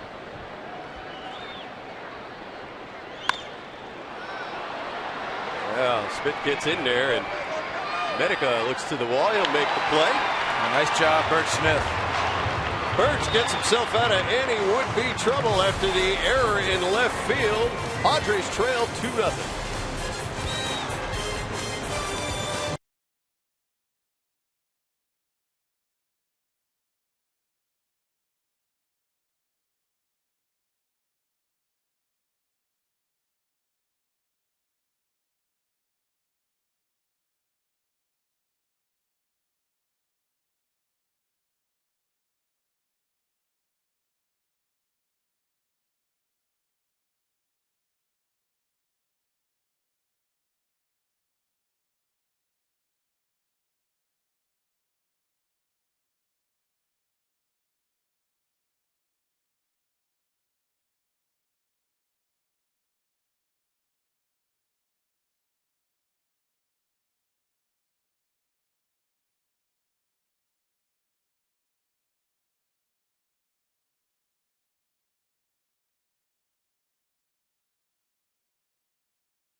Padres fans, Fox Sports San Diego presents Padres Baseball. It's brought to you by Sequan Casino tonight. Real friendly, real close. By Mossy Toyota, thousands of vehicles, one trusted name. Visit Mossy.com. And by the Aramco Group. Purchase, refinance, reverse. Be a hot place to be in a Gaslamp Quarter this evening. Maybe another Padres win. They trail in this one, though, 2-0. Won the first game of the series behind Robbie Erlin last night. 2-0 the final. Clayton Kershaw against Bert Smith. Hundley, Cedeno, and the pitcher spot due up here in the home half of the 5th inning.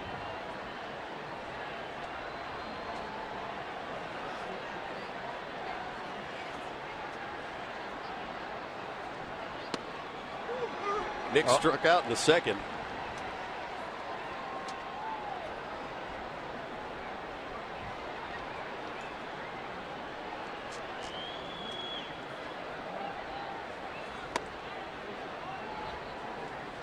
Mark Loretta down near the dugout with Clayton Kershaw and watching him. What do the Padres need to do to change up and get some success against Kershaw? Just take advantage of their opportunity swings. I think they had runners on second and third. That one inning didn't get a run in. And like you said earlier, when Clayton gets in trouble, he gets even tougher. That's a sign of a number 1 pitcher.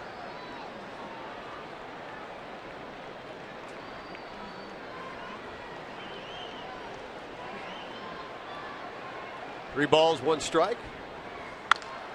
Ball bounced to Punto at short. 1 down. Now Kershaw has the big arm, but I wanted to get your thoughts, Mark, on this. I think it's kind of a funky delivery, this little hitch in the front foot. Yeah, it's a herky-jerky, but he has that leg drive and the arm speed. But he has a lot to go along with it. He was a fastball, curveball guy that came up and threw 96, 97 miles an hour with the fastball. He's reduced that, thrown more strikes, added a slider and the changeup. And out came a dominant pitcher with location.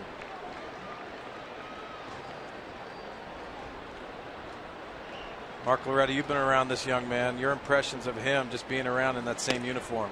He's a great guy. I mean, that's thrown around loosely, but he is as good a guy as he is a pitcher. And just back to Mike's point, you're right. He almost starts his windup completely over again. He makes a complete pause, and that is tricky on a hitter. It's almost like sometimes the Japanese style pitchers, when they stop mid windup, was always tough for me.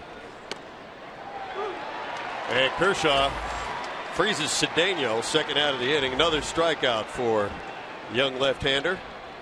It's his 7th tonight. Well, it's location on the edges. That's that cutting action with that fastball. Now, Kershaw's numbers this season: ERA at a 1.94, tops in baseball. And you can see the rest. That Kershaw, should he be able to finish the season with that ERA under 2, be the first Dodger to do that since Sandy Koufax did it in 1966.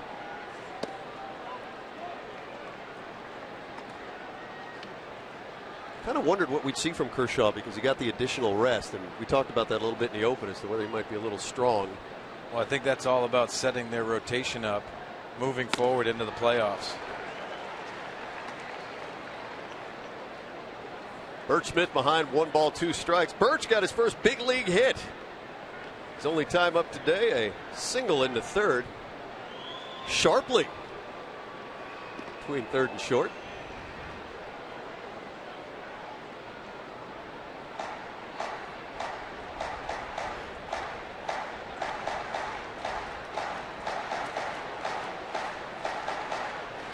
And the Dodgers clinching the division, first time since 09. Mark Loretta's on that team. You're with him in 08. Another playoff team for LA. 2-out fly ball. Yasiel Puig. And Kershaw continues to throw up the zeros. The Dodgers lead 2-0.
Game 2 of this 3-game set between these two clubs. Final homestand of the year for the San Diego Padres. Mark Sweeney and Mike Pomeranz with you. As Mark Grant, Dick Enberger off this evening. Our AT&T Twitter poll: who has impressed you the most since the All-Star break? Jed Jerko, Will Venable, Andrew Kashner, Houston Street. Everybody weighed in. Got a phone call from a guy destined to be in the Hall of Fame. Best closer Padres history. Trevor Hoffman says to me, if you want me on the phone, I'm happy to join you. Trev? Appreciate it. Mikey, how are you, kiddo? I just want to prove that I was in your Rolodex, buddy. I appreciate it. Vindication. You got it over swings. I love it. Hey, that's big time for Pomeranz. You know that as we take a look at your number 51 retired here. But weigh in on that AT&T Twitter poll because I want to hear your reaction to those 4 choices. Hey, you know what? I love where you guys went with it. Understand the Kashner thought, but don't underestimate really what Mr. Street has done since the All-Star break. 17 for 17 and a .39 is not just something that you should just take for granted. Everyone else has done a nice job, but let's not put him in a level where he's done it before. We become expectant of that. It's hard to pitch, and it's hard to pitch to expectations. So if you just take it for value, face value, whatever else is done on that page, gotta love what Houston's done. That's a great point. And you know what? The closer defending the closer doesn't exactly shock us. However, we know you well enough to know that if you really thought it was somebody else, you'd have gone there. Truly understand. Truly understand. If I felt strongly about anybody else, I'm still going to speak my piece. But I appreciate you guys having me. Enjoy the rest of the ball game. I'm loving you at home. Get her done. Thanks, Trevor. Appreciate it, Trev. But Trevor Hoffman, vote counts more than mine. That is for sure. That's a strong vote. So Houston Street is the choice by number 51, Trevor Hoffman. Still plenty of time for you guys to chime in at home. Go to Twitter. Hashtag your favorite, Jerko, Venable, Kashner, or Street. Who's impressed you the most? As Tim Stauffer gets loose in the Padre pen. Mark Ellis, A.J. Ellis, Nick Punto to face Bert Smith here at the top of the 6th inning.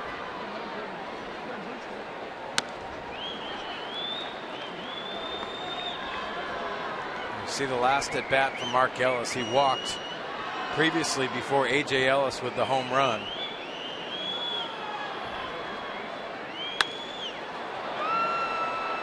Ellis to right. 1 down. So our Coors Light Freeze Cam, brought to you by Frost Brewed Coors Light, is the other Ellis, A.J. Ellis. At bat now, but when he was at bat in the 4th, he connected on a 2-run home run, curled into the left field corner. And that's been the only scoring this evening. Well, it is location, Mike. We constantly talk about in that game. And if you put that changeup down in a way that Nick Hundley wanted, it's probably a ground ball to shortstop.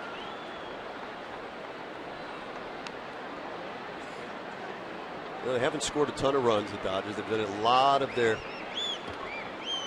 fantastic run this season on the arms of that pitching staff. You can see A.J. Ellis over swinging after that first home run. Start getting a little froggy. That longer swing. I've been impressed by Bert Smith tonight. What is it that has struck you most? Well, you look at the last inning, in fact, after the Guzman error in left field, comes back with 3 outs and pitches his way out of problems. You know, at times he's lacked the command. He's thrown some good change-ups. Mark McGuire having conversation with Yasiel Puig. A.J. Ellis pops this one up. Tommy Medica. 2 down. You know, Birch is a great listener, according to Darren Balsley. And when you talk about a guy's development, I mean, the difference between hearing and listening, you see that right with the young players where they hear what you're saying, but are they really able to absorb it and then apply it in front of a large crowd, bright lights, big league stage? I think that's a great point. You have to apply it, and it takes time. You have to have patience in the game. You have to have patience with Bert Smith. But the bottom line when you're in the big leagues is not developing young men here. You have to develop in the minor leagues. It's all about wins and losses here. When you're mathematically out of it, you're in a different scenario. You want to see Bert Smith achieve those different goals. And I think if you look at him and his body of work, that last start in Atlanta, tonight he's executed some situations. And he racks up the strikeouts. 6 so far tonight for Birch, as he looks to set down the Dodgers in order here in the 6th.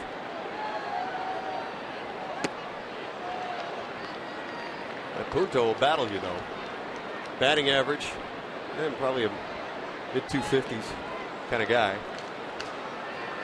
Well, Mike, if you go back to Bert Smith's Tampa Bay in his first start in the big leagues, that was a struggle.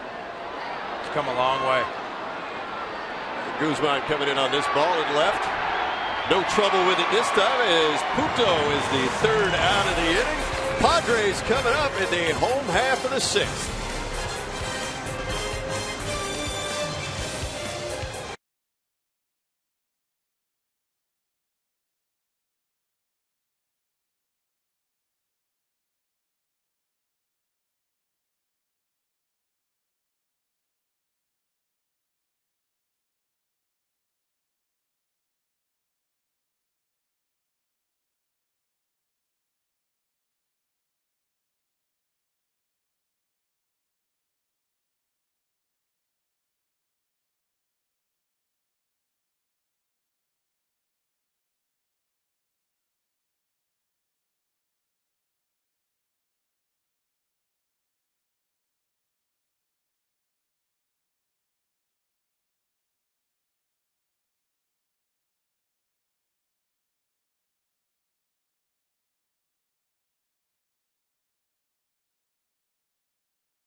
But looking to put up some runs here as Christian Orpia gets the inning underway for the Padres. And it's time now for our Twitter poll results. We ask you, who, in your opinion, has impressed you the most since the All-Star break? And with 42%, it is Andrew Kashner. How about that? 10 starts, 5-3. They love it. Will Venable, love him as well, 38%.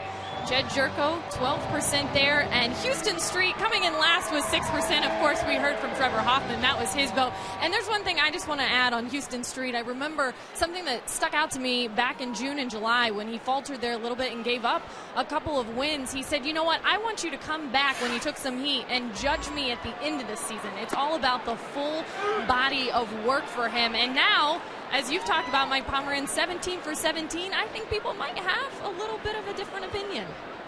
Yeah, I think you're right. We're not to judge. When we've seen his body of work, as you had mentioned there, for the course of his career, we know the game ebbs and flows, and guys going to find a rhythm, lose a rhythm. But Trevor Hoffman, you should know that Houston Street called us and thanked you for your vote. Yes.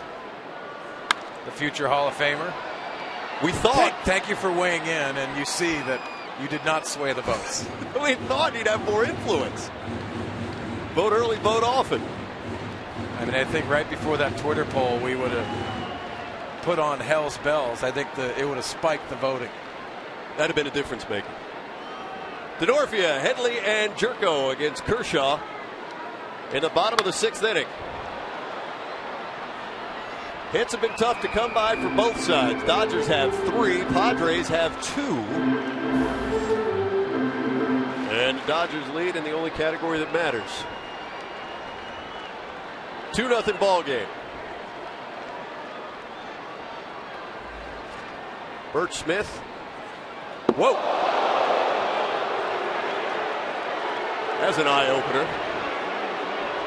Well, that's a scary moment. For Chris Tenorfia, that is way too close.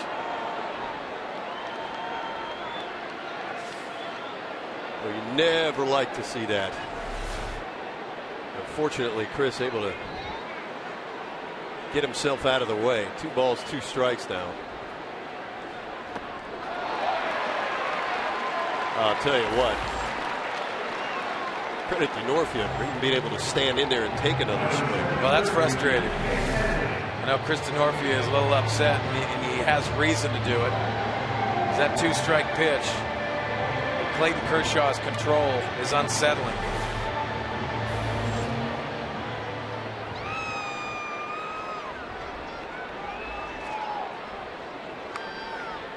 So after that close call and then strikeout, it'll be Chase Headley.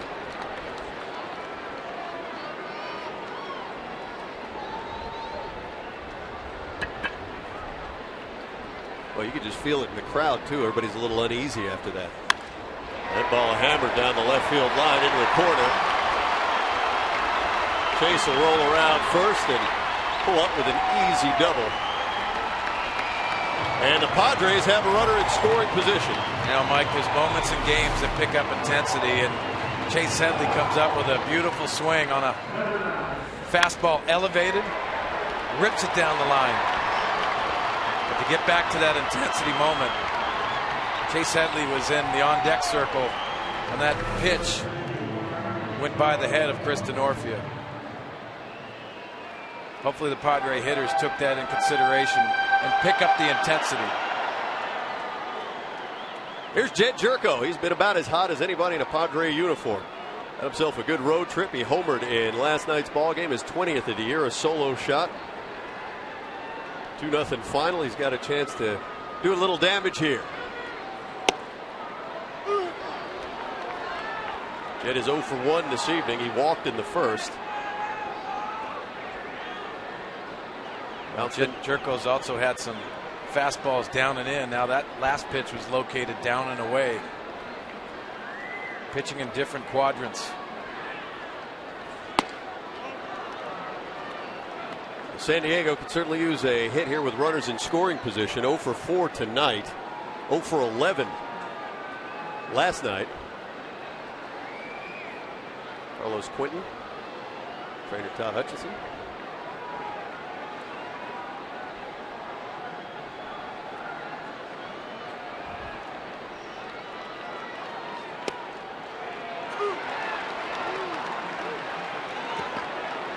Now it becomes that thinking man's game that you talk about, where you don't want to outthink yourself, but Kershaw ahead 1 ball, 2 strikes to Jerko. Oh, we talked about splitting the plate as we see Tommy Lasorda, Dodger blue, John Boggs to his left. And getting back to your point, Mike, splitting the plate. I think Jed Jerko had a plan of attack, looking for that fastball in. He's got 2 fastballs away, and they're located away from your plan. That happens. We've seen some patience, that we've alluded to, with Jed Jerko. We've also seen some mistakes leave the ballpark. No question, Jed has pop. But Kershaw wins the battle here. Strikeout number 9 for Kershaw. Breaking ball. And a devastating breaking ball after you see the velocity and the location on the fastball of Clayton Kershaw tonight. 16 of 21 first pitch strikes. That makes it uncomfortable.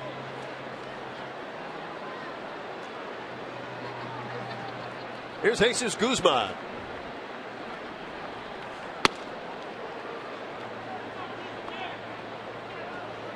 Looks like that fastball has that late life you talk about. It almost has a cutting action to it. You can see, especially when he throws it into the right-handers. Very difficult to stay inside that pitch. See if he goes away after he comes in.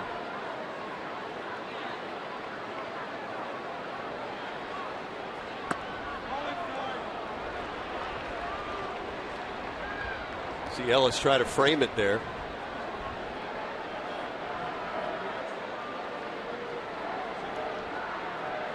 Kershaw came into the game today with 214 strikeouts in 223 innings. He has 9 so far tonight.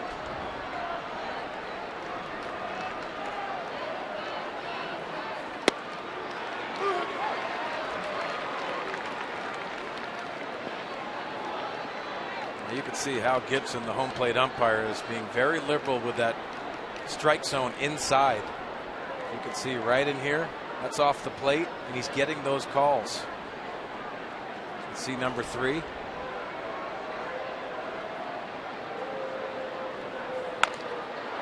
The bouncer, Uribe. Easy toss. Guzman is retired, so the Padres will leave a runner stranded and trail 2-0.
I'm Laura McKeeman. That's Mark Loretta. We're getting you ready for Padres Live, the postgame show. We'll see you on the final out with that. And Mark, a pitcher's duel for much of this game. It really is, yeah. Credit Burt Smith for keeping his composure tonight, matching Clayton Kershaw pitch for pitch more or less, other than the one mistake he made to A.J. Ellis. But it's been a good old-fashioned pitcher's duel, and Padres are going to have to find a way to scrape a couple runs together, get back in it. Certainly, and when we see you on the postgame show, hopefully we're talking about a Padres victory. We'll also have Andrew Kashner live to talk about tomorrow's start. And Jared Dudley, now a Clipper. Of course, he's a San Diego guy. We're going to visit with him, and he'll have great details about the Clippers season. So we're a very well-rounded show, Mark and Mike. Very well-rounded people. Don't sell yourself short. Looking for a great postgame show. Mark Loretta, nice enough to pinch hit. He could do it all. And Mr. Versatility. Tim Stauffer, new Padres pitcher. Burt Smith's night is done. Birch goes 6, 3 hits, couple of runs, 5 walks, 6 strikeouts.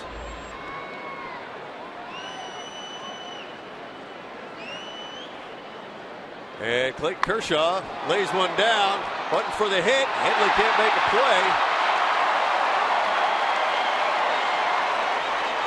And Clayton Kershaw picks up a base hit. We kind of stagger step there out of the box, but got it down and beat it out. He laid down a perfect bunt. And for Chase Headley, it was a do-or-die play. To get down the line. Talk about Andrew Kashner as we see the play. With the bare hand for Chase Headley. Let's talk about Andrew Kashner and helping himself. That's what Clayton Kershaw is all about.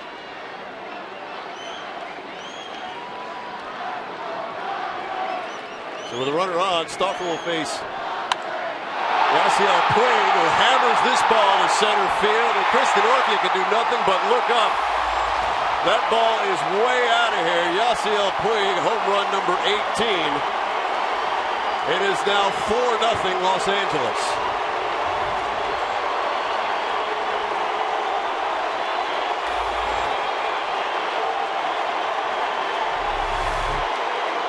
The located fastball up in the happy zone for Yasiel Puig.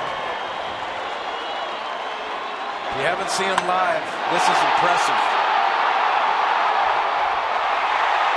Not many people go up into those bushes, especially at night.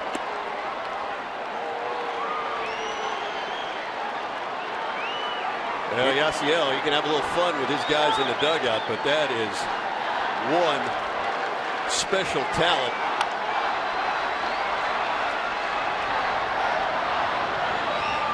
Nice try by Nick Hundley on the Crawford foul ball, but can't make the play. What an effort by Nick Hundley.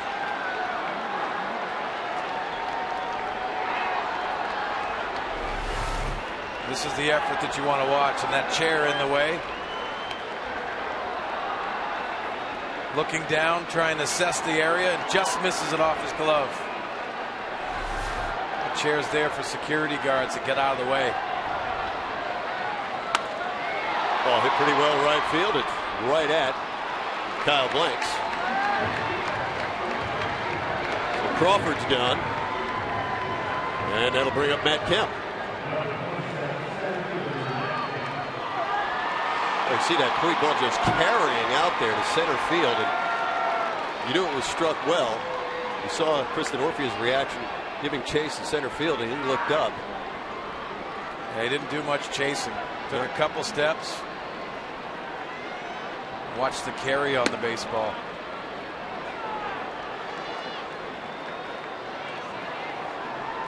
Ball measured at 457 feet off the bat of Puig.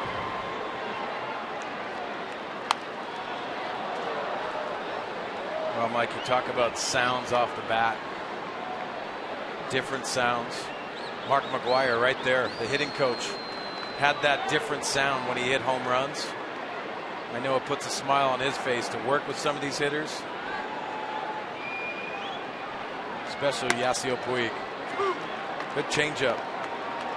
Sat down and talked to Mark McGuire and John Valentin, the assistant hitting coach.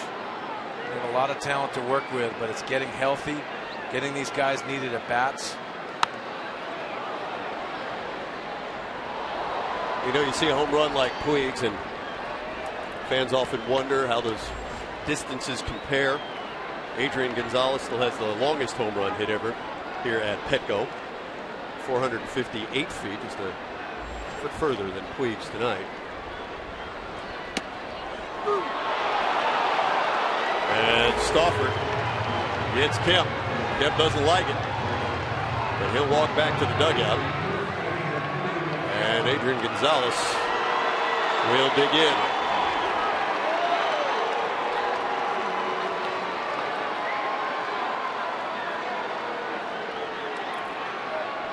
Gonzalez 0 for 3, struck out in the first. Grounded out, popped out.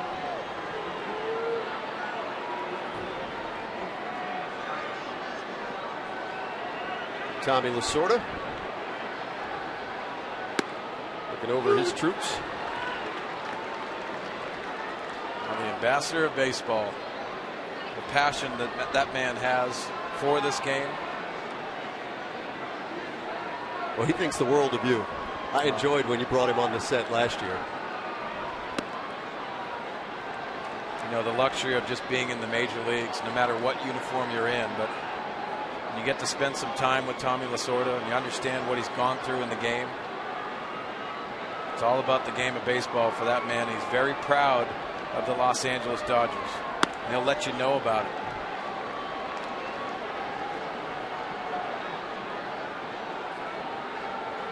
Quick with the line, too.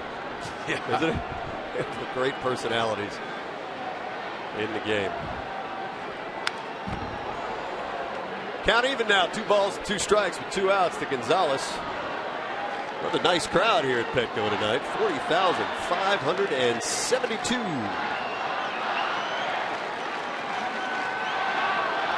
Second game of 7.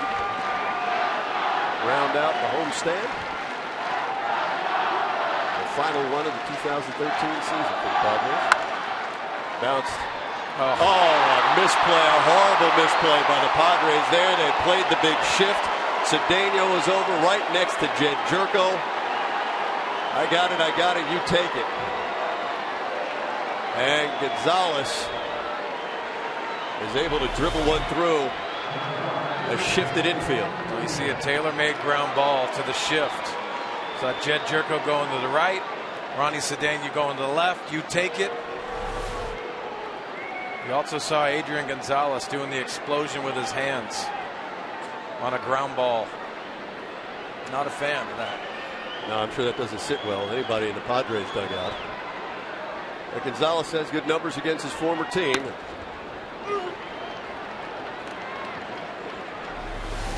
Right, here's the explosion. Things are going well for the Dodgers.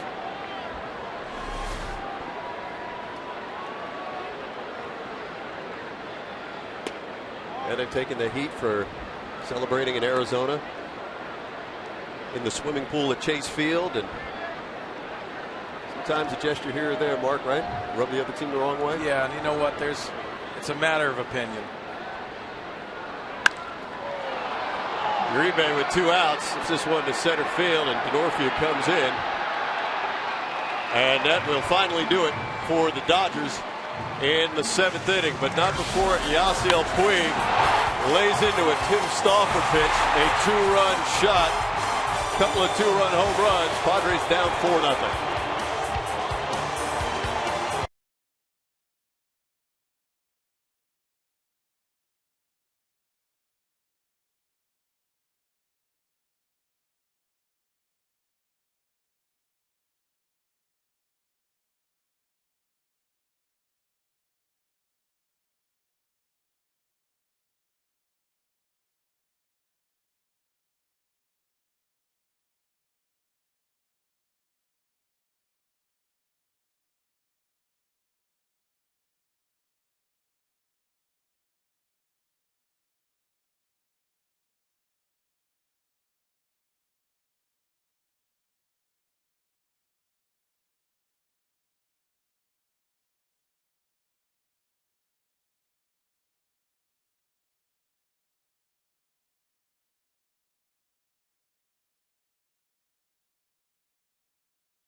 Bottom of the 7th inning. Some National League Central baseball to get you caught up on the Pirates, who the Padres handled, winning 3 out of 4 there.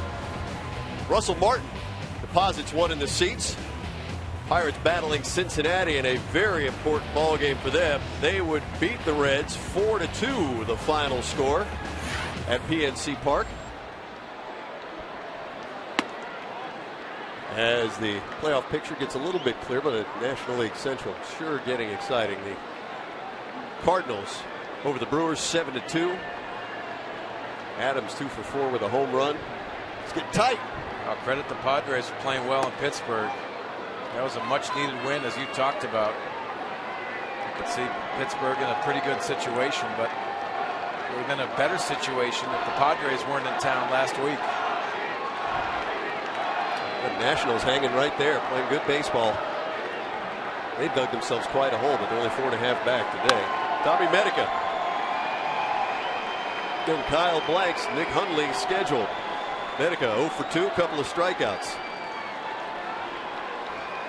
Kershaw now staked to a 4-run lead.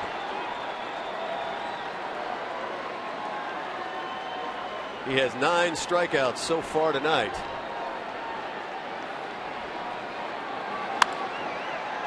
And MEDICA goes to left field. It's Crawford, one down. This copyrighted telecast is presented by the authority of the San Diego Padres. It may not be reproduced or retransmitted in any form, and the accounts and descriptions of this game may not be disseminated without the express written consent of the San Diego Padres.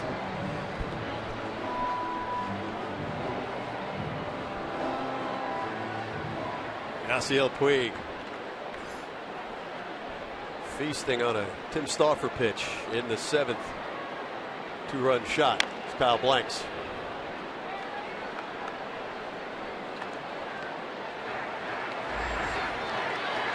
And you see the offensive explosion in baseball over the last several decades, really.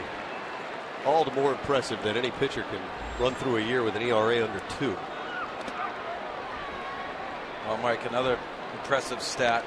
Lowest career earned run average since 1920. Minimum of 1,000 innings and 100 games started. Clayton Kershaw leads the list, 2.63. The next two, Whitey Ford and Sandy Koufax. Wow. That is impressive.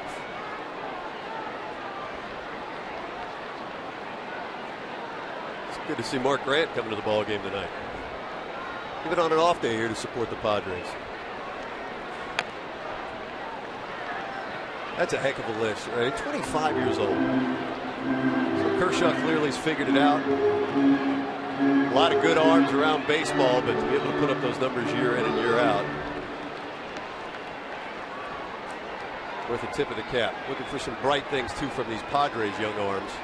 And we saw some of that tonight in Bert Smith as Kershaw strikes out Kyle Blanks for the 3rd time this evening. Breaking out the breaking ball. It's usually that hard slider, the fastball, and then a change of pace with the breaking ball.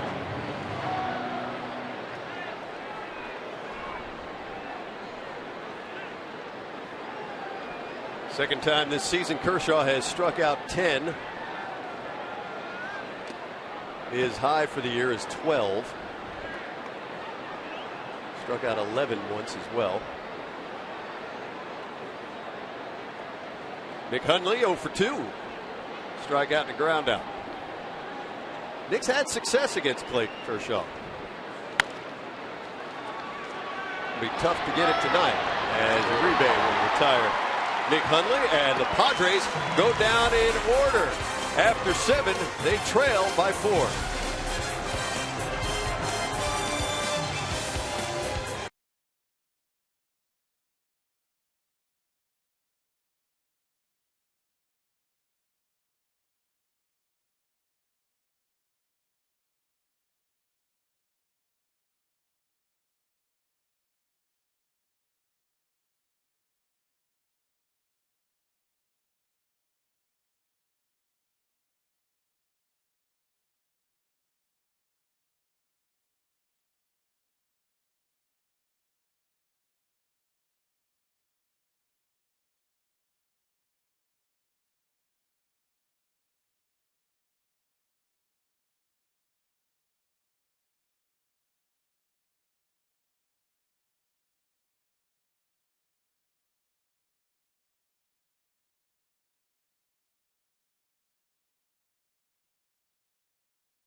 Cloudy with a chance of meatballs 2 is in theaters September 27th.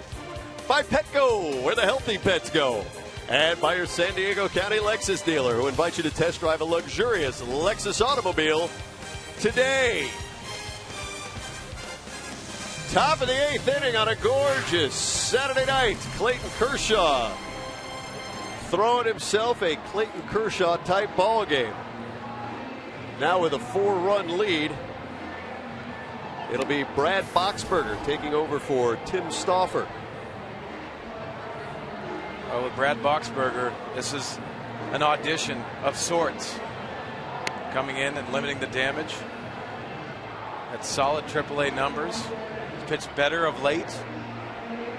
But for Darren Balsey, the pitching coach, he wants to see some consistency for Brad Boxberger. And why not? Moving forward, you have to evaluate. There's going to be some moves made in the offseason. A couple of pieces of that Matt Latos trade you've seen now in the last couple of days. Edinson Volquez got the start for the Dodgers yesterday. Came over to the Padres, part of that deal, as did Brad Boxberger, Yonder Alonso, and Yasmani Grandal. I saw Yasmani Grandal yesterday in the locker room. His spirits are high. Feels very good. It's getting stronger. That's a big addition next year, and hopefully that health can continue.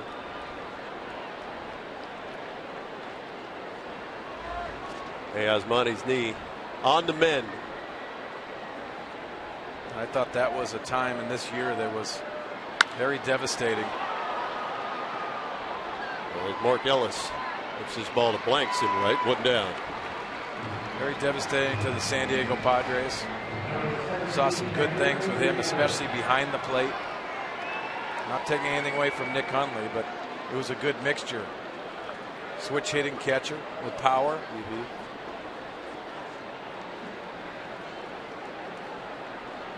Yeah, could really handle the ball game, help the pitching staff. Here's A.J. Ellis.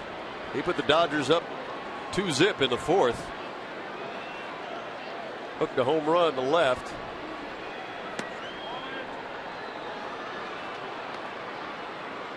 Dodgers scoring their 2 in the 4th, and then another 2 in the 7th on a 2-run shot by Yasiel Puig.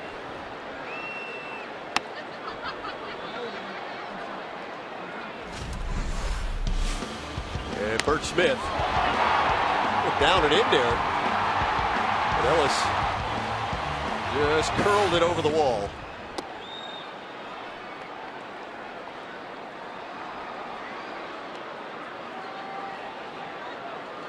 And Puig would follow in the 7th with his 2-run shot. That went off Tim Stauffer. 3-0. And Ellis is aboard with a walk. Chargers fans, it's time to bolt up. Thursday, join Laura McKeeman as she talks with Coach McCoy about the road ahead. Plus, the crew breaks down the X's and O's in Bolt's Breakdown. And meet this weekend's featured Chargers cheerleader, Chargers Insider. All new Thursday at 10 on Fox Sports San Diego. Chargers with big test tomorrow against the Tennessee Titans. Like that sweatshirt.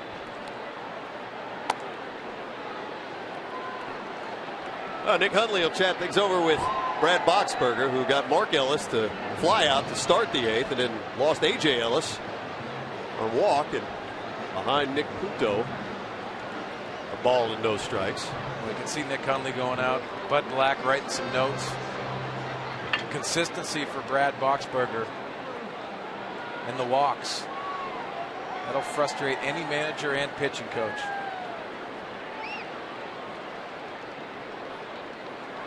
Boxberger now 13 walks and 19 2/3 innings. You know, Mike, because you see the stuff. He's got a good changeup. He's got velocity on the fastball. Throws the breaking ball. Can't keep putting yourself in positions to put people on with free passes. Punto swing through that. Did you see the arm speed, Mike, on the changeup? See the location down? He's racking up strikeouts at AAA level. You got to prove it at this level as well. And while the Dodgers rested a lot of their regulars yesterday, they are playing for home field advantage. Don Mattingly saying they're not going to let off the gas pedal. If the postseason began today, Don Mattingly would certainly have his hands full. It would be the Cardinals would be their first opponent in the wild card play-in game. There'd be the Reds and Pirates. And Atlanta right there. The play-in game's going to be interesting. I like that matchup. Dodgers and St. Louis Cardinals. That's a great matchup. No, I asked you this before. I'm wondering, though, your opinion change at all? You like that idea of a one-game play-in? Well, it's a seventh game series with one game. You know, I think that's the atmosphere it's going to bring. But I think if you sneak in as a wild card, you're going to have to use your best pitcher. You need to get into that next series. And that's a disadvantage going into the next series. Swinging through. And home plate umpire Hal Gibson gives the wave, says no, it's a foul ball. The punto, it's just a little piece of it. And A.J. Ellis will move back to first base.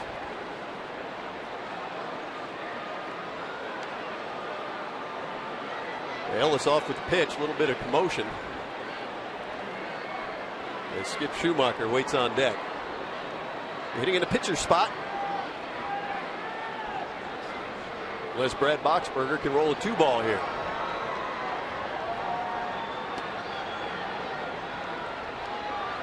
Ellis goes again. Punto swings through it for strike 3. And Hundley guns down Ellis, so a strike him out, throw him out, gets Boxberger out of any trouble. Padres coming up, down by 4.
Don't miss Padres shirts off their backs presented by Saquon. Purchase a $1 scratch-off ticket at your next Padres game for your chance to win a jersey from the Padres player or coach on Thursday, September 26th. Proceeds will benefit the Padres Foundation.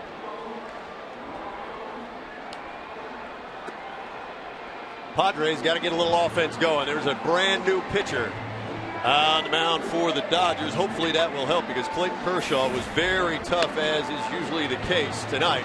Ronald Belisario, 74 games. Hard thrower, good sinker. Yeah, this is a power sinker with a fastball slider mix, but he loves his fastball. He has that arm side run and it gets flat, easier to hit. He's been elevating the baseball of late. third of an inning he threw his last time out on Wednesday against the Diamondbacks. A couple of hits, 5 runs, 3 walks. Well, this is a breath of fresh air if you're a Padre hitter. Getting Clayton Kershaw out of the game. Now hopefully he can go snatch a win. Rick Honeycutt on the phone to his bullpen, the pitching coach. So it'll be Ronnie Cedeno, then the pitcher's spot, and Alexi Amarista is swinging a bat on deck.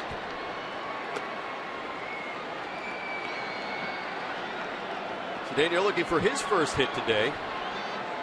And Kershaw only allowed 3 of them. Denorfia, Headley, and Bert Smith. Those are the hits.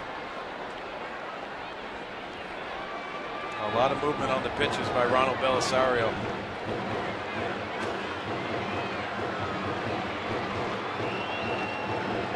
"21 holds for Belisario this season. It ties him for 9th in the National League. For the Padre hitters, it sounds easier said than done, but you got to get them to the middle of the plate. If it's on the edges, it's going to, with the movement, it's going to work off the plate. As you can see from our Fox tracks by Southland Technology. Bouncing ball, Punto charging. And Gonzalez makes the play, 1 away.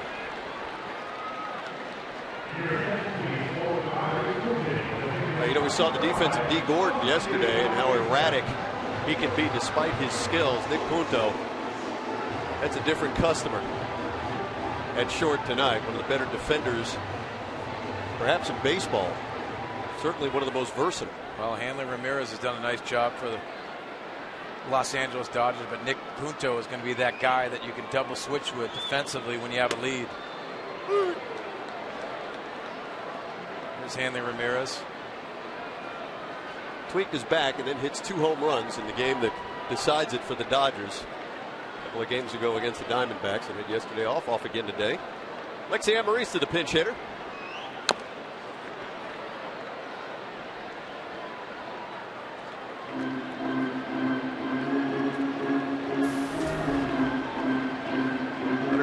...137 ball games Alexi has participated in. 249, 5 home runs. We're watching him develop, and you had talked before about his needing to understand where he is in the game as far as, are you a power hitter or are you not? Well, I think he's cut his swing down. He's done a nice job, and credit Phil Plantier and Alonzo Powell for doing that. He's taking the ball to left field on breaking balls. Earlier in the year, you saw some big swings, and Alonzo Powell, the assistant hitting coach, constant communication. They've been happy with the process that Alexi Amarista's done. Got some power in the bat. You can still shorten your swing, especially with 2 strikes. Alexi's 5 for 25 as a pinch hitter this season. He's 0-2 now, though.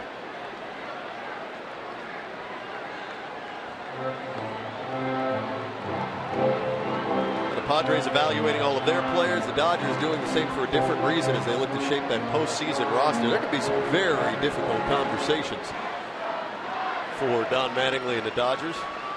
Maybe some veteran players who don't make the cut. Well, Mike, when you have a payroll upwards of $200+ million, you have a lot of decisions to make, and they're going to be upsetting ones if you're not on the roster. But it's all about performance now and getting that top 25 together and healthy for the Los Angeles Dodgers. That's a great point to make about the health. As we talked about at the beginning of the ballgame, Don Mattingly is keeping an eye on Andre Ethier. Still got the bad ankle. Matt Kemp trying to get some reps out there. So you've got Kemp, Ethier, Puig, Schumacher, and company vying for at-bats right now in postseason spots. Amarista bounces out to Gonzalez, 2 down.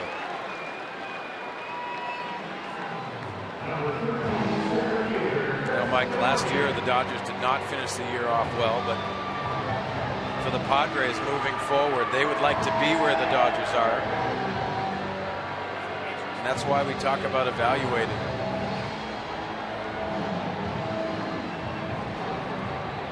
You have any idea on who might be fellas on the bubble or guys who are, and we know some of the younger guys going to have a little trouble making the postseason?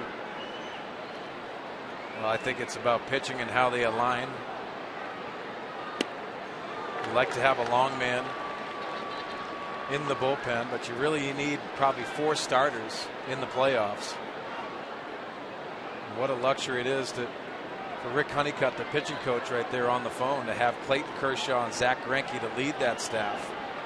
Who do you go with at number 3? Ryu? I think Ryu has earned that. It's all about probably the lefty-righty moving forward with what that opposition's weakness is. See Brad Brock getting loose in the bullpen. Yeah, Ricky Nolasco's throwing well for them. He's had some good starts. He's had some up and down starts, but that's a guy in the mix. Edison Volquez will be talked about last night. Important start for him, taking the loss from the Padres. I think that'll be a very interesting decision to point out. 2 balls, 1 strike, 2 outs here to Chris Denorfia. Count even now. I say interesting because you got to wonder with Volquez, does he give the Dodgers anything at all out of the bullpen when you have that propensity to walk a lot of hitters? Yeah, when the consistency is not there, it's tough to put a guy in the bullpen that's not a strike thrower, that's used to be a starter and likes being a starter.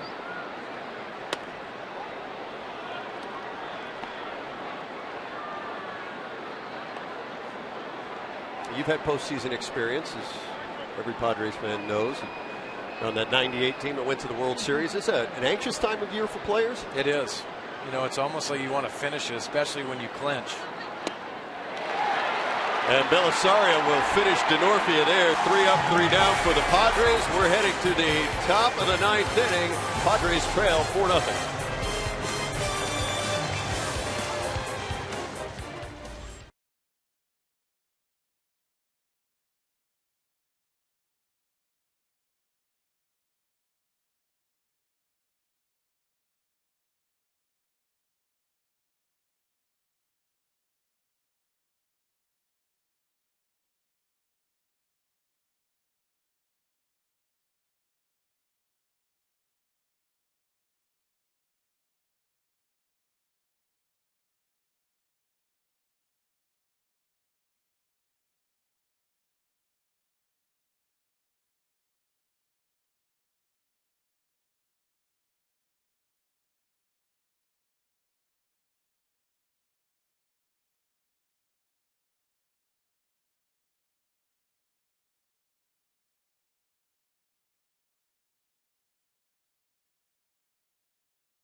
Bill, Craig, Robbie, guys in the truck, always knocking it out of the ballpark. Great job. Outstanding job.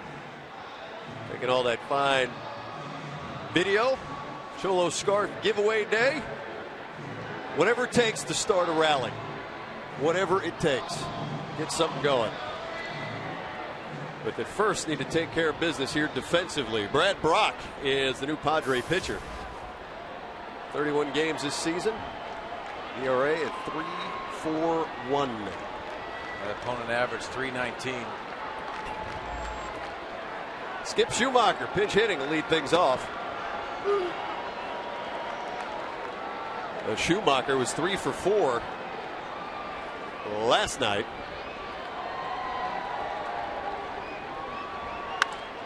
And his ball is bounced to Jerko. Nice spinning play. MEDICA, well done. Jed's doing what we've seen him do now time and again. Well, anyone that questions Jed Jerko's range, all he has to do is take a look at this play. Watch how far he has to go for this ball and read the hop. Spin and throw. Way to go, Jed Jerko. Very athletic play.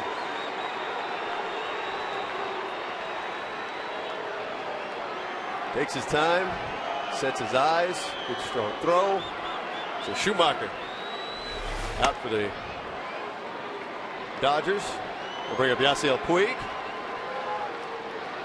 Highest fielding percentage among second basemen. And the Darwin Barney of the Cubs is any better. Well, coming into spring training, if someone told me that for Jed Jerko, you always heard about his offense, but defensively, been very good. Puig to right field. Blanks. 2 down. You know, as we check out the Dodgers coming in with their regular lineup, except for maybe Hanley Ramirez and Andre Ethier tonight, there's a reason they don't just stop putting the gas pedal down after they clinch the West. They want that home field advantage, Mark. Well, and I've talked to some of the coaching staff and some of the front office staff about that from the Dodgers' perspective, and they're not worried about that. They played very solid baseball on the road. They have to get healthy, which we've alluded to already. It's about hit the ground running when you get into the playoffs for the Dodgers. And I understand why.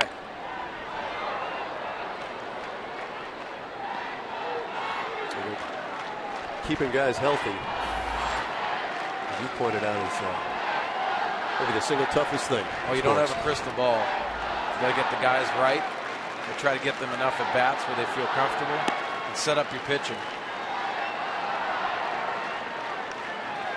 So Brock retired Schumacher. A little help from Jed Jerko, and then got Yasiel Puig to fly out to blanks. And Crawford shoots this one into right center field. It's drifting on it is Blanks, and he will make the play. And Brock is able to retire the Dodgers in order, and the Padres will come up in the bottom of the ninth, down by 4.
Mark, 7 innings, no runs, lowers his ERA from a 1.94 coming into a 1.88, and strikes out 10.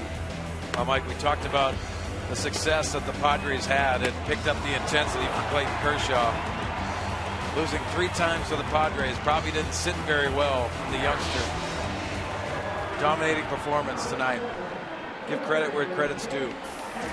New Dodger pitcher, Brian Wilson. 14 games for Los Angeles this season. Back from arm surgery, he's 2-1, an ERA under 1. 8 strikeouts in 10 1/3 innings, 3 walks. Well, Mike, you're going to see a lot of cut fastballs from Brian Wilson. The ex-closer from the San Francisco Giants doesn't have the velocity coming off the Tommy John. 91 miles an hour tops, but he likes to cut it and he stays away from both hitters. Headley, Jerko, and Guzman to face Wilson here in the bottom of the 9th inning. Just 3 hits tonight for San Diego. Kristen Orphea single in the 1st. Chase Headley had himself a double in the 6th. And Bert Smith got his first big league hit, a single in the 3rd. It starts with the first hitter. You got to get him on. What's the approach when you dig in that box against Brian Wilson at this point in the game? Well, if you go over the scouting reports, you got to look out over the plate and try to react in. And most of those pitches are away from our Fox Tracks by Southland technology. That's a pitcher's pitch right on down and away.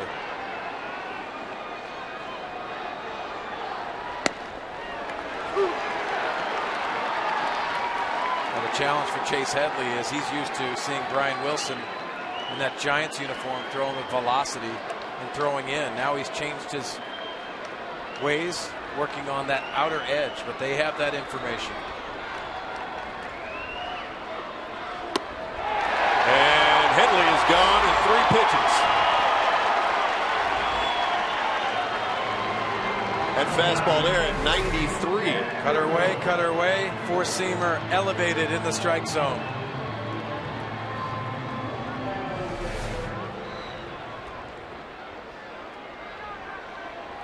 So a little extra giddy up from Wilson. Here's Jed Jerko. One hopper, sharp one to Ellis at second. And Jed's gone for the 2nd out. But Ellis doing a nice job just playing that ball in front of him. Ball came up on him and he was able to settle in and throw out Jerko. A good swing by Jed Jerko. Looking that outer edge, having a plan at the plate.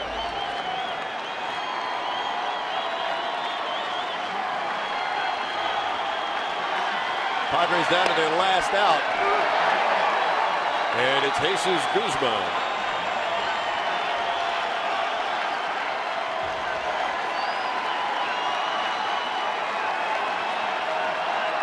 See if he can't get his first hit tonight.